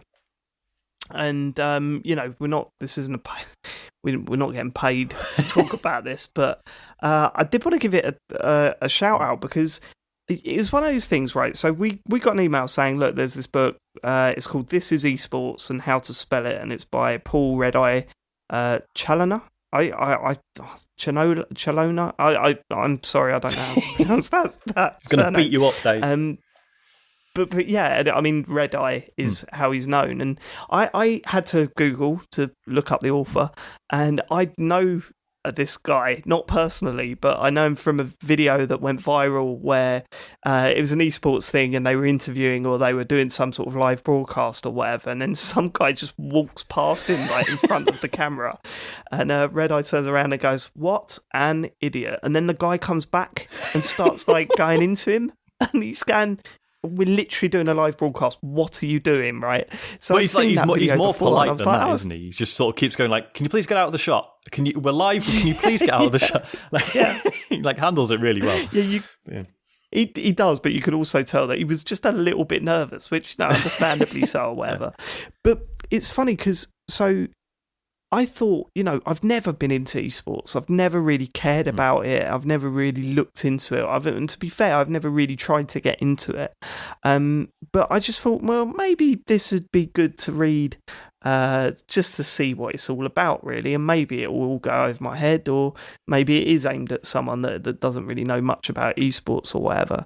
And the only real concern that I had is that not knowing this guy other than from this video, I was sort of worried that, okay, he's a shoutcaster, as they call him. I know that much about him, and he's a presenter and stuff. And, is this going to be like a fluff piece for esports? Is this going to be, like almost a, "Fuck you, you should be into this. If you're not, fuck you, you're a loser." I worried about the attitude that was going to come out of it. It's brilliant. Like it's a really good book, and it's specifically for people like me that kind of want to know a little bit about that scene.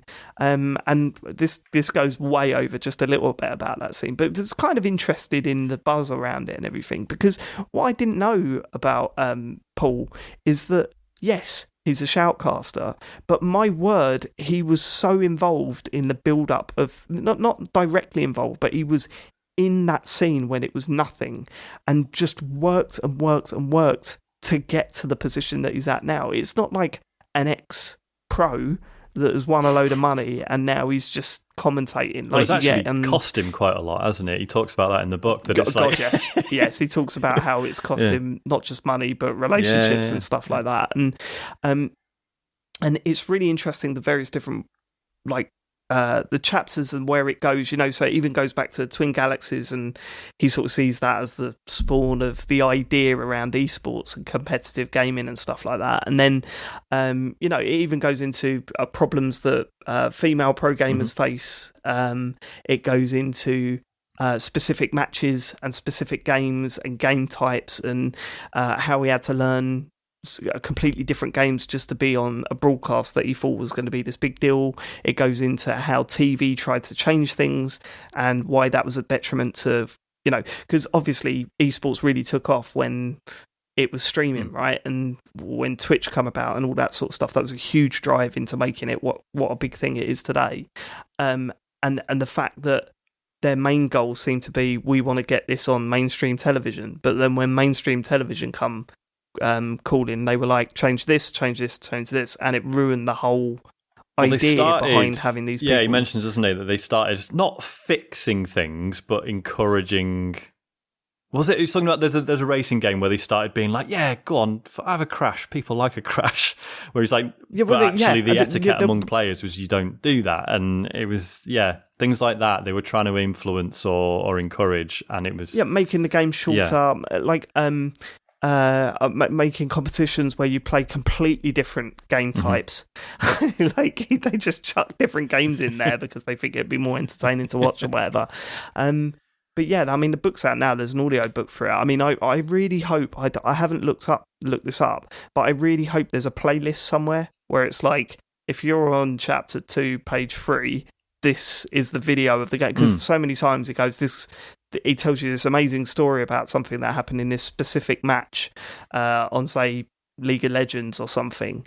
And, you know, I know nothing about that game, but reading the story, I was instantly, right, let's go to YouTube and watch that match. So I was kind of watching things along with it.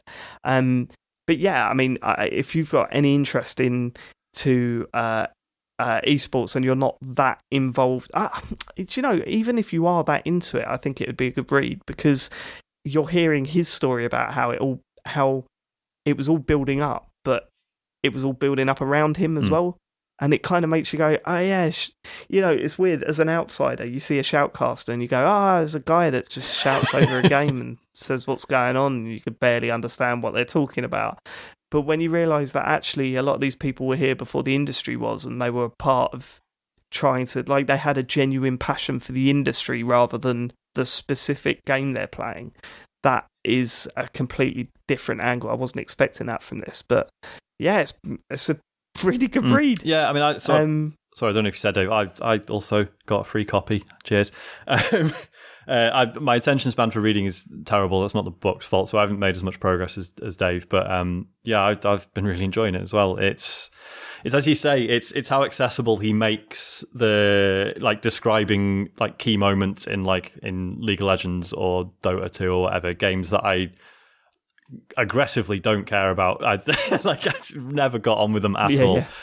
But yeah, he writes about it and explains it in a way that makes it accessible and interesting, and yeah, because he doesn't go, and in this, like, a moment, in 3 minutes in, he made this move, which meant that the counter attack. There's none of that. There's no technical stuff. It's more about the personalities. That this guy was a complete underdog. And he did this weird thing, and it completely blew everyone away because no one was expecting it. Yeah, and it's like someone did something that really shouldn't have worked, but it did, and everyone went nuts. And all that stuff is really cool. So then you go back and watch those videos. You've been watching the videos along with it as well? Because, it's well worth doing. It is well worth doing. Yeah, it puts it all in context and stuff. Cool. It's great. But, I know that was the other thing that worried me, because I've always said this. I've always said the worst thing they could possibly do is call it esports. Like, call it competitive gaming. You don't, like, in the same way that you don't need to change what you're doing to appeal to mainstream TV, you also don't need to try and be sports calling these people athletes and stuff like that. You can stand on your own 2 feet, you know what I mean? And even though the book is called This is Esports and How to Spell It, there's a chapter in there where he's like, I just wish it was competitive gaming like that. I hate the term esports for so many reasons. So it's really good. So check that out if that interests you as well. Just want to give that a shout out. Right, okay, should we go through emails and stuff? If you want to email us, do it. Imagine if you guys go, nah. Let's leave it. Well, we already left it last week, so we need to. We'll just rattle through a load of them. That's sure. I think we've lost James. Are you still there, mate? Okay, I'm still here. Yeah, just not interested. Tapped out, baby. I've been enjoying your chat. It's good.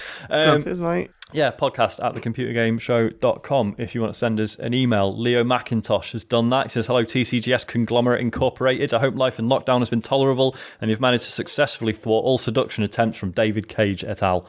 I've heard Ring Fit Adventure brought... Did we not get any feedback on that? There was no feedback on that this week. We had loads of messages saying they want it every week. They want more, fanfic.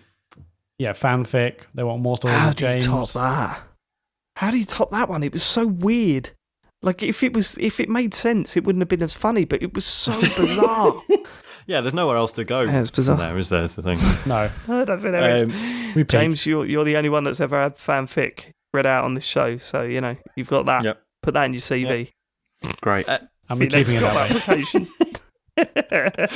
way. Leo says, I've heard Ring Fit Adventure brought up a few times on the show. Wanted to suggest a TCGS fit-off while in lockdown. Who can log the most overhead squats or mountain climbers over July? Who can get the highest score on Mario Odyssey's Jump Up Superstar in the rhythm game? Even if you just do a one-off stream so we can bow pull along with Mr. Boomstick ahead of his parkour run, I think it'd be entertaining and inspiring. I mean, we talked about... You were going to do this at one point, yeah, we'd mentioned this, hadn't we, James?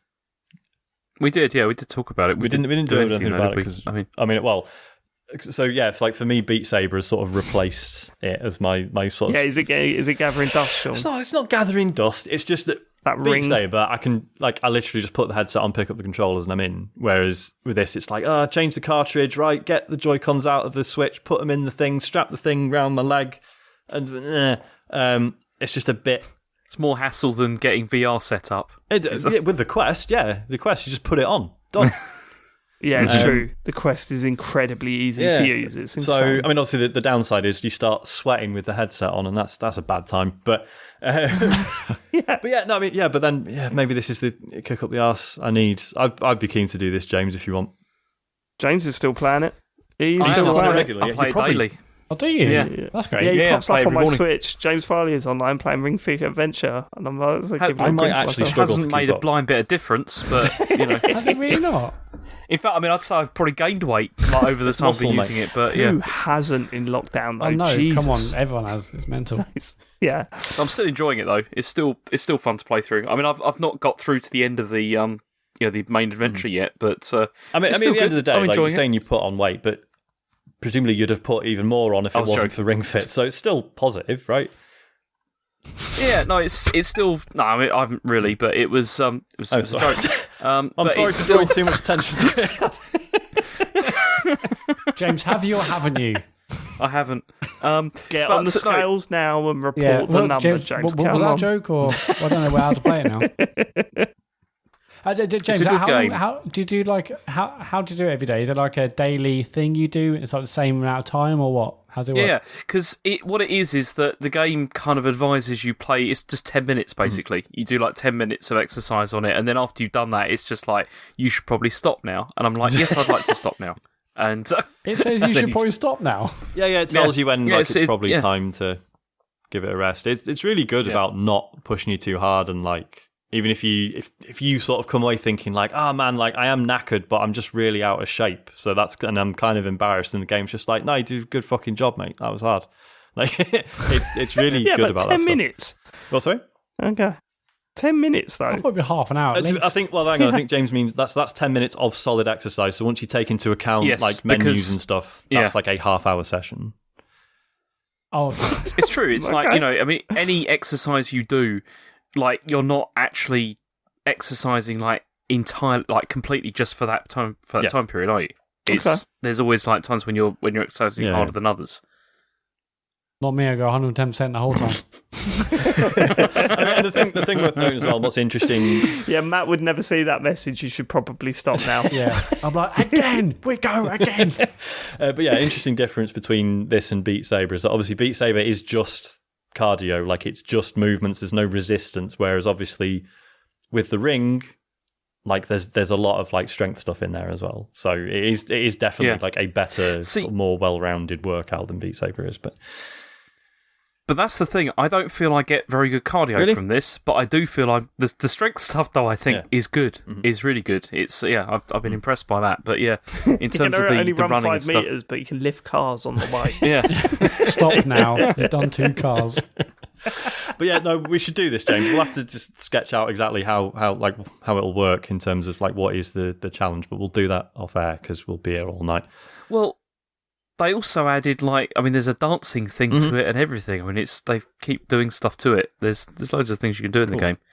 Yeah, no, we'll get on that. Still, I like £80 though. It's probably more. It's still hard to get. Everyone's like, just it's really hard to get during lockdown. Yeah, wasn't scalpers it? on eBay selling it for more than it's worth. Yep. Right, really quick one. John Williams says, quick question about Life is Strange. The second game is currently on Game Pass, but is leaving on the 30th of June. Given that I haven't got around to playing any of the games yet, would playing Life is Strange 2 first spoil anything? No, I don't think so.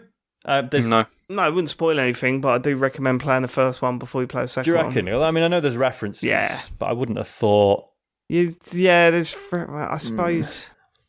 Nah, yeah, I mean, it stands on its own 2 feet, doesn't it, I guess? I was going to say, I don't think you do need to play the first one. It's like, you could do because it's a good game. And especially if it's a situation of like, look, it's free now, I'm either going to play it now or probably never bother, like, definitely play Life is Strange 2 now. Yeah, definitely, yeah. Also, the first episode of Life is Strange Season 2 is...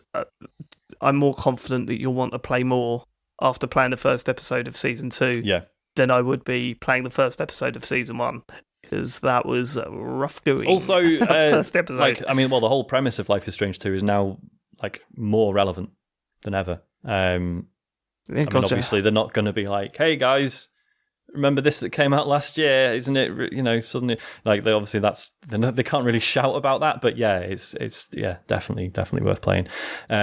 Liz Walker says, hello, TCGS.co crew. Recently, I've been making use of the PlayStation Vita's remote play mode for PS4 while my kids are watching the TV.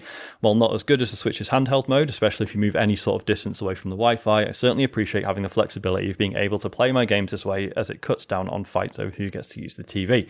My question is, do you think Sony might do a handheld portable device similar to the Vita solely for the purpose of streaming PS5 games around the house or on the move? Mobile apps are okay, but I prefer having solid buttons and sticks to play with. And it's going to be an app, isn't it? It's just going to be...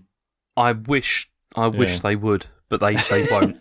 It'd be so nice to have something like that again, because the Vita stuff was really good. It was just obviously the problem with the buttons was the issue. There must be, James, there must be like one of those things that you slide your phone into, right? Yeah, there are. There's things like that. There's like things for mobile that you can do that with, because obviously you can also connect up like PS4 controller and stuff like that to iPads and things now. Yeah, why wouldn't you try one of them? Yeah, it's just not quite the same. It doesn't feel as good. The Vita was a really good machine, honestly. It was a really, really nice machine, and it's just a huge shame that that Sony didn't obviously agree and didn't seem to care about it. It's if they released something which played, I mean, my dream for this would always be something that was that played like PS4 games. Yeah, that would be great if there was like a portable that played that, but it's never going to happen because they seem to that's what I'm saying. Surely, a thing that you slide your phone into and then remote play. Yeah, but they all look awful, Dave. They do exist. They do look awful, but but who cares? It's what you want, what you need, isn't it? It's what you want. It literally gives you what you want. Yeah, but also the controllers are never that great, are they? It's like not as good as like DualShock or something like that. I mean, the thing is I do it quite... Right now, that'll give you an option that you don't have to play PS4 games. Yeah, and the sticks have got to be better than the ones on the Vita, right? The Vita ones were acceptable, but they were really small. Yeah. I mean, what's it called? The remote play... No, I don't. Sounds like a great idea. You see... I do the iPad thing quite often, like, connecting via remote play, and it's okay. It works reasonably well, but I still, like you said, maybe something where you plug your phone in would be not so bad. But I don't really like having like an iPad and then a controller. It just feels weird. It doesn't feel comfortable at all. I want something I can hold, which is just a all-in-one machine.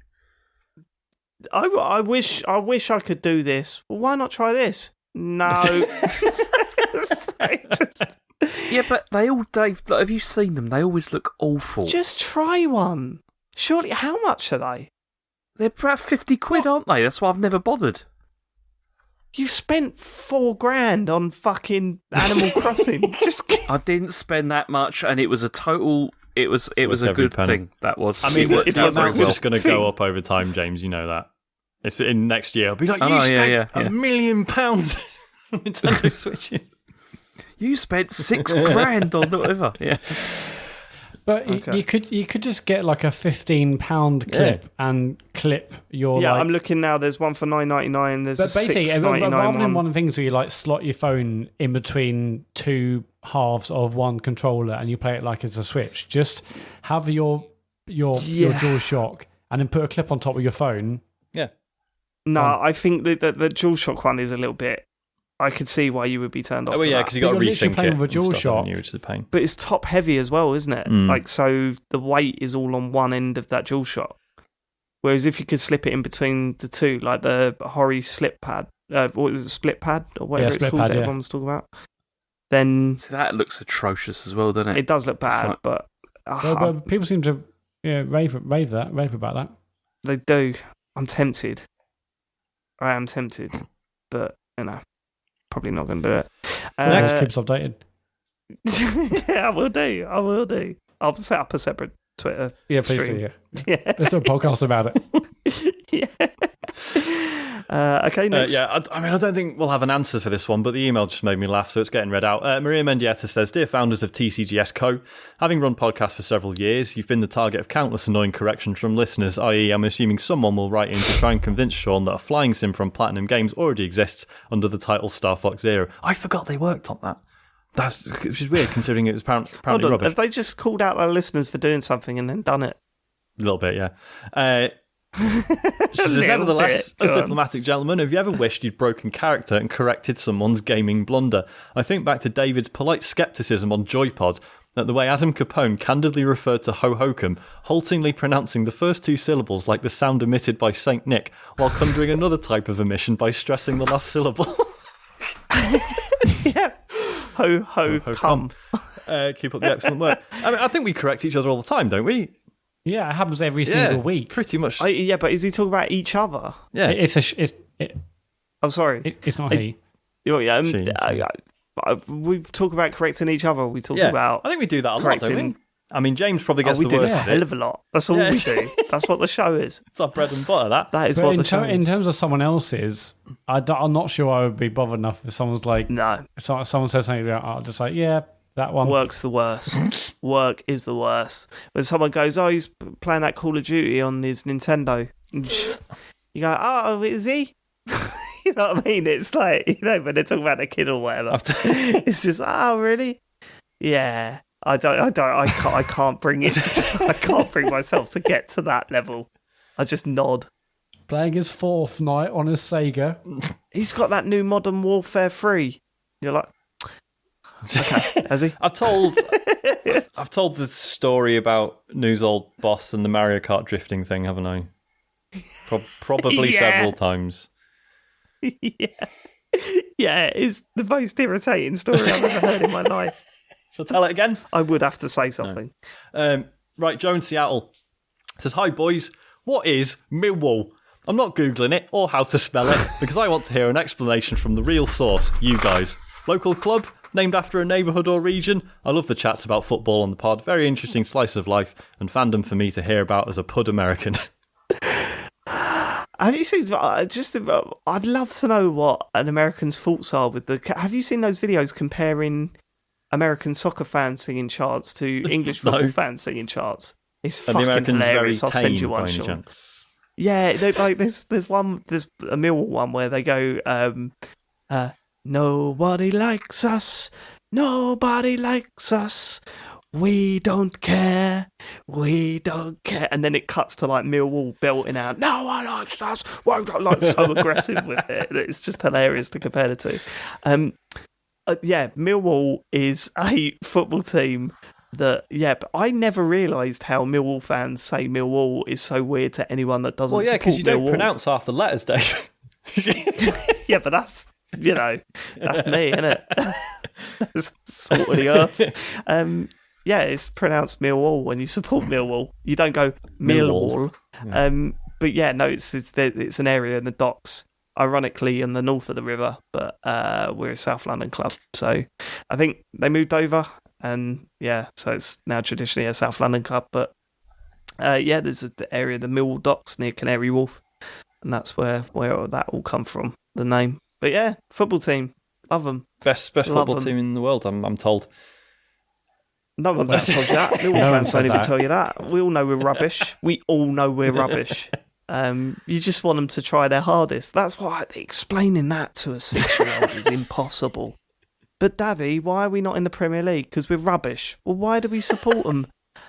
It's just about them trying their hardest. Like, it's like when we'll lose a game like 4-0, and I'll go, yeah, but did you see how they didn't give up, son? That's why we love them. Yeah. But, I could, paying for Harry to, because obviously the games are back now and they're playing now, and they're behind closed doors. Paying for Harry to be a cardboard cutout in the stadium for the behind closed doors, it's the best £25 I've ever spent. Okay, that's all right. Yeah, if it was like 50 quid, I probably wouldn't do it. But £25 for the rest of the season. Oh, for the rest of the season? I thought it was per game. For the rest of the season? No. Okay. For the rest of the season. They stick them up for the rest of the season. And you get to keep it after it's all over. You've got to arrange to pick it up, but you get to keep the cardboard cutout. Once it's clean. But I didn't think of it. At the time, I just thought Harry will love it, so that's why I paid for it, right? But later on, I was thinking, that's going to be weird, because people are going to be talking about, all of this for years and years to come. And to know that I could turn around and go, yeah, they had to play behind closed doors, but believe it or not, Harry was a cardboard cutout in the stands during those games. Just having that story to tell, is just really exciting. And when we were watching the football on Saturday, you could just, because he's got the Millwall shirt on in his cardboard cutout, but the only one that I could find was he had his Player of the Day medal from his football training club. So you can see like the red of the medal around it. So he's so easy to spot as he's running along. And I thought it was hilarious that he was 2 rows in front of a dog with a Millwall shirt on. It's incredible.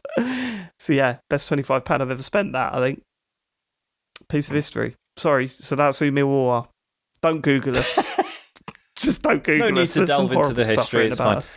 No, don't worry about that. Avoid the stuff about the 70s. Right. Okay, that's it for emails.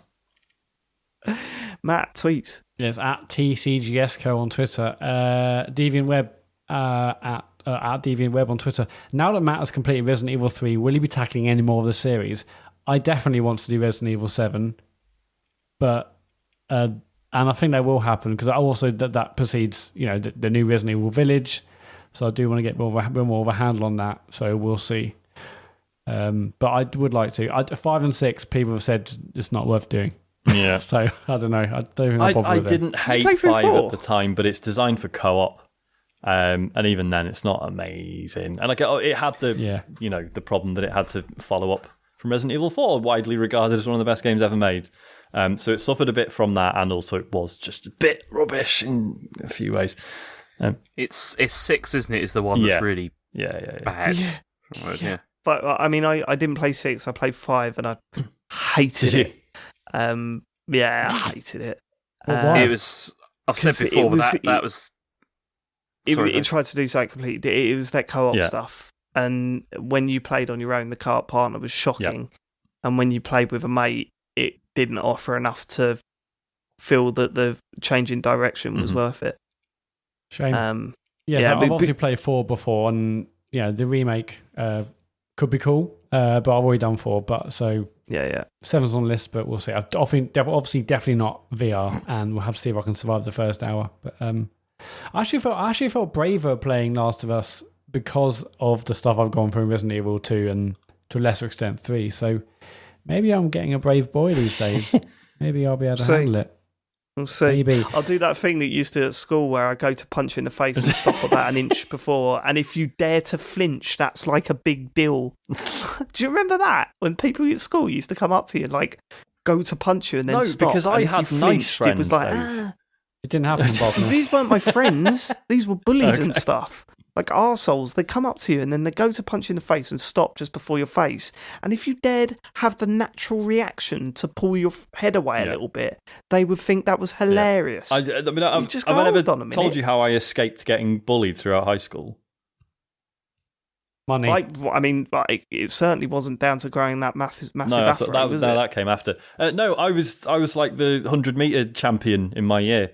So that was it. Everyone's like, he's a good lad, Sean. No, don't mess with Sean. He can run really fast over short distances. He can run away from the bullies really fast. You'll never catch him. Here's 2 things, right? Firstly, I don't believe you're a 100-meter champion. Fucking was. Secondly, I don't think that would ever deter bullies. Oh no, that was it. So... like cred, like because none of my nerd mates could do anything sporty wise. Whereas I was the one that could, and that meant I was okay. For some reason. Now, what were your mates like if you're the sporty one? Also, Sean, did the running stop when the hair grew? Because that can't be good for like aerodynamics. Oh, yeah, like slowing me down. Pretty much, actually. Yeah, now you mention it, that's your 100 that is an metre time. absolute correlation, yeah. Do you know, my running story at school is that I was always good at cross-country. I was on the cross-country teams and whatever.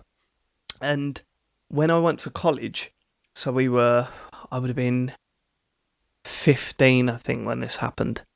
It was me, and you know those guys, the blokes that they develop faster. Yeah. So they're always better at sports, and they've got a beard when they're like 13 or whatever. Yeah. There was this one guy like that in my college, and we did the bleep test. Oh, right? Fuck that! And Fuck the bleep. I used to hate test. that. I was Mr. No one knew who I was. I just used to be the guy that, well, no one knew. So you weren't Mr. Anyone, you were just... Yeah, I was just... Here's Mr... Actually, what is like, his... what? Who? It does he even go here? It was like that, Mr. right? Oh, what is he? So we're in the sports hall and we're doing the bleep test, right? And we're going back and forth, and more and more people are like, filtering out to the sides, and all of a sudden it's me and this really popular guy that could beat me in pretty much 99% of sports, and we're both like, I'm looking over at him thinking, you're not going to give up, because the whole fucking class is watching now. And they were all cheering him on, right? And so I'm going, I don't want to give up here. I want to win this. Like, it's going to be great, right?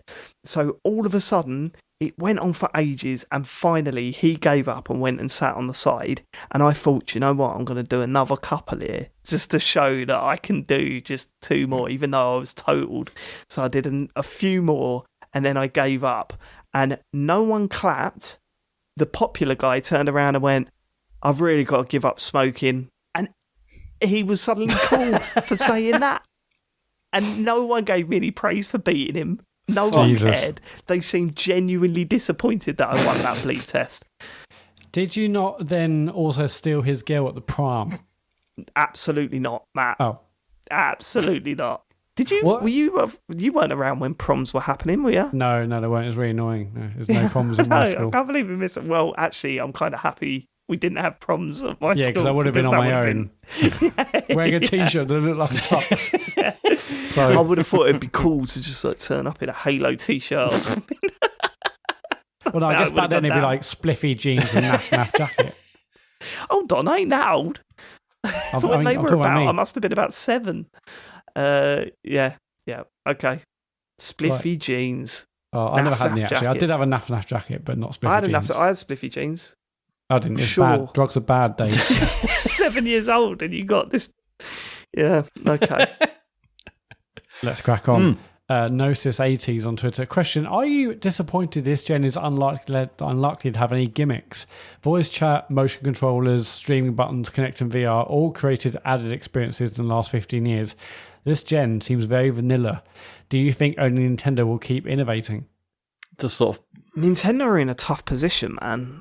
They've had such a success with the Switch. Where do they go from here? Well, this is the thing, yeah, because like, screen. And how quickly? Yeah, just like, Nintendo are going to be the only ones to innovate. I think at the moment, all I want from them is a better Switch. Like, I don't think I need. I mean, but then obviously this is why Nintendo are great, because yes, that might be all I would ask for, but maybe they'll come up with something that I never could have dreamed of, you know. But yeah, like it doesn't even feel that it needs a better Switch, though. It doesn't. I don't play the Switch and say I wish this was more powerful. Do you know what I mean? No, I mean, I don't need a 4K Switch. I just want like better quality screen, better battery. Yeah, better quality screen, better battery, and Joy-Cons more reliable Joy-Cons support. Fucking shit themselves after 2 months. But no, I don't care about a 4K Nintendo Switch. I mean, obviously if they had one, I'd be like, day one. But yeah, I mean. But the Switch is just perfect. So, apart from those issues we just mentioned, do a slightly better one. That's it. But they don't need to change anything right now until Switch sales start going down the pan. And then I'm not like jonesing for a new Switch. I'm just saying, like, if Nintendo just went, here's a new console, it's the same idea, but it's nicer, I'd be like, right, cool. I wouldn't be like, oh, fucking hell, why couldn't they come up with something else? Like, I think I would be happy with that. So all they'd need to do for me to jump on is for them to go, look, this Switch has very tiny bezels. Because the bezels on that fucking screen is just unbelievable. They age it more than like the resolution and stuff, right? Like they. Oh yeah, absolutely, 100%. The resolution for me is not an issue, even in handheld mode. It's really not a problem. And we've always said it'd be great to have good third-party support, and it hasn't got that. But the Nintendo games on it are just fucking so good, man. They get so much out of that hardware. It's unreal. James, would you, out of the two, which one would you choose? A Switch Pro, imagine all the things that have been rumored and stuff, or EA release a FIFA that isn't a Legacy Edition?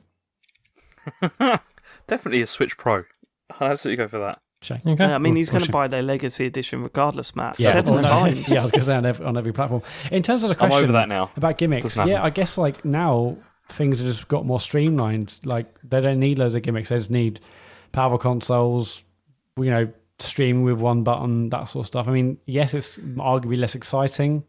We're not going to have some crazy peripherals and stuff. Yeah, again, it feels like phones, doesn't it? Phones got there quicker than games consoles did. But do you remember every time a new phone come out, it was like, it's got this feature. Oh my God, I need to get... And now they're releasing new phones and you're like, oh, it's the same. But a bit better. It's the same thing. I mean, and now for phones, it's all about in the software. Yeah. That's where the new things and ideas and innovations are coming. But even then, it's like you're not doing anything revolutionary with these new. Not really. Software really. I mean, have you seen the? I mean, okay, because the thing with phones, isn't it? Like, they know what the next steps are. It's just that all the tech is too expensive. It's like there are prototypes where you put the phone on a desk and it fucking projects a keyboard in front of you and you can just tap away on the desk. Yeah, like, but who's really going to be using that? Yeah. Like, none of that stuff makes me go, oh my God. No, as I said, the innovation that I want with phones is I want them. I can see it in my head that there's a Apple keynote or whatever, and they talk about the new phone, and they go, "Oh, by the way, you may have noticed that I'm on 20% battery here. Yeah, I charged this 2 months ago. Goodbye."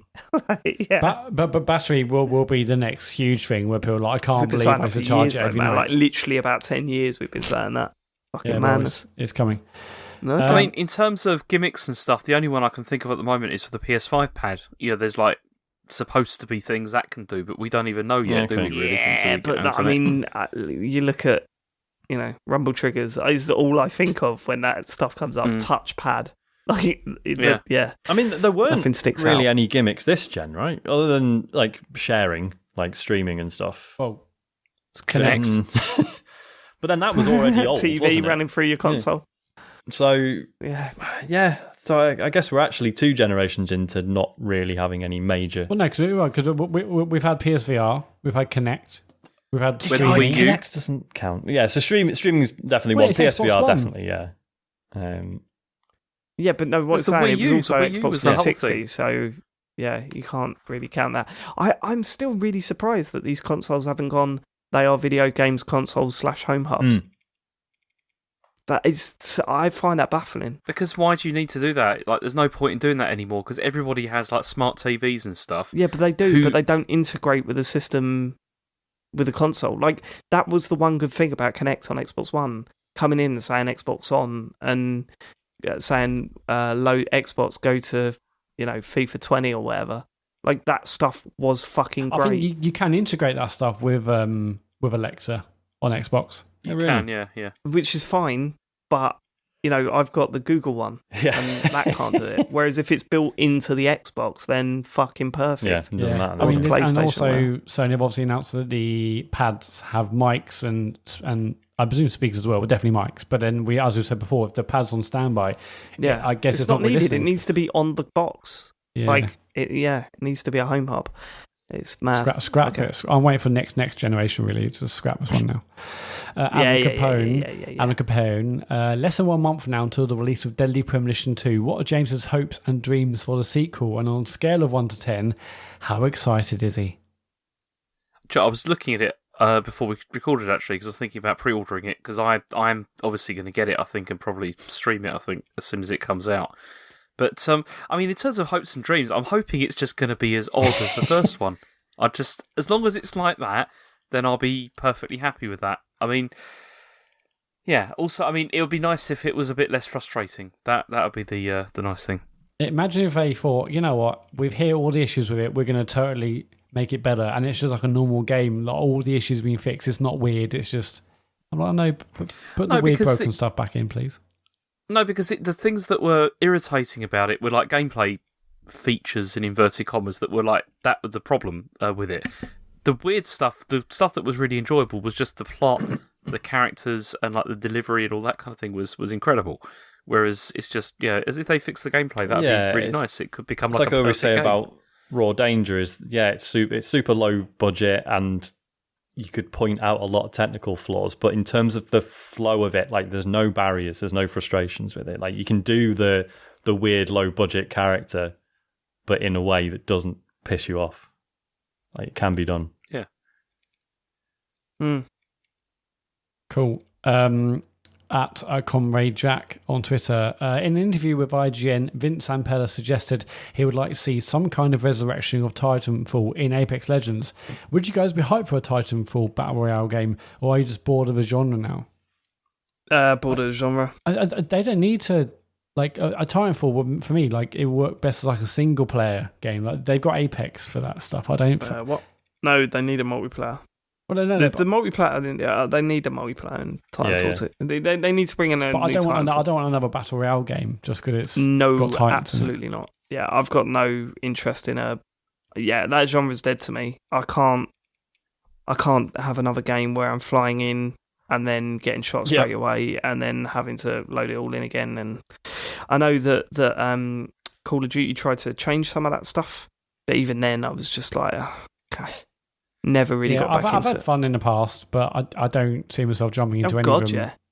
Yeah, that time where we were playing PUBG just constantly was fucking great. And even the first few like months of was it Blops? No, it was. Blackout. Yeah, Blackout was brilliant. We played that a hell of a lot longer than just the first few months. That was my favourite one, I think. But now I can't, unless it's suddenly like everyone's playing it, everyone's talking about it. I can't see myself jumping into any of these games anymore. But I would love to see more Titanfall single player stuff. So, but yeah, I would like to see more single player stuff. But that multiplayer mode, it's just it's impossible. How do you sell it now? They've had 2 games that didn't sell amazingly well.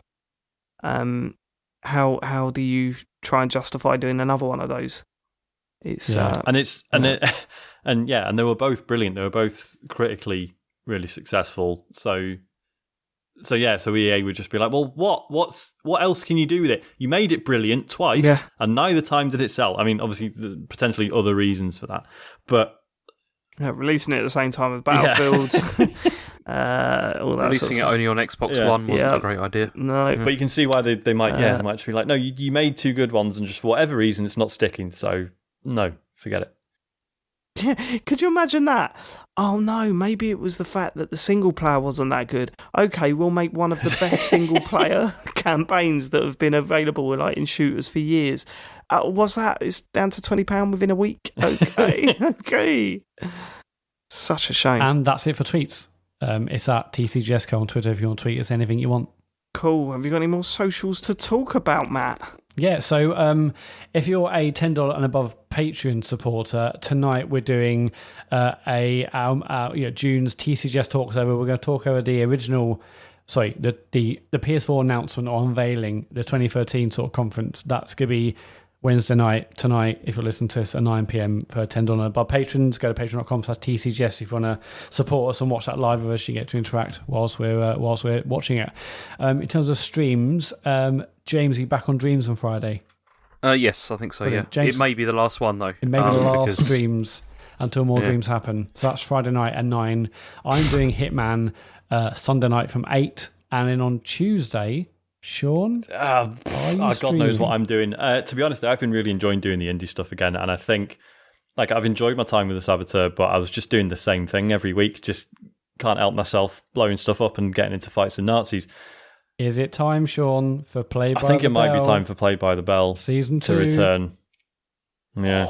Is the first game you're going to play on Play by the Bell a FIFA game? No. Are we going to find out what happens to Danny Williams?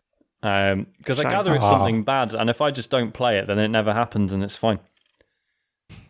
Oh, that's such a piss weak excuse, Sean. No, my excuse is I don't want to, Dave. That's the like I'm not hiding that. Fair enough. Just yeah. Well, Tuesday at 9, Sean will be streaming. Maybe Play by the Bell. Something. Who knows? We'll see. But either way, there'll be a stream Tuesday at 9. They're all on twitch.tv/TCGSco. If you don't watch them live, you can watch them again on that channel, but they might expire after a while. If not, search for TCGS on YouTube. I mentioned Patreon, and you go to tcgs.co, which is the website for everything else, including the store, to get some nice merch with our logo on and that. Lovely old job. We'll take it easy this week, and we will catch you next week for some more computer game show. Thanks for living it. Goodbye, everybody. 1 minute past midnight. Goodbye. Bye. Goodbye, everybody. And we're recording tomorrow. Support us on Patreon. Goodbye. Please. Please, you gotta You guys support us.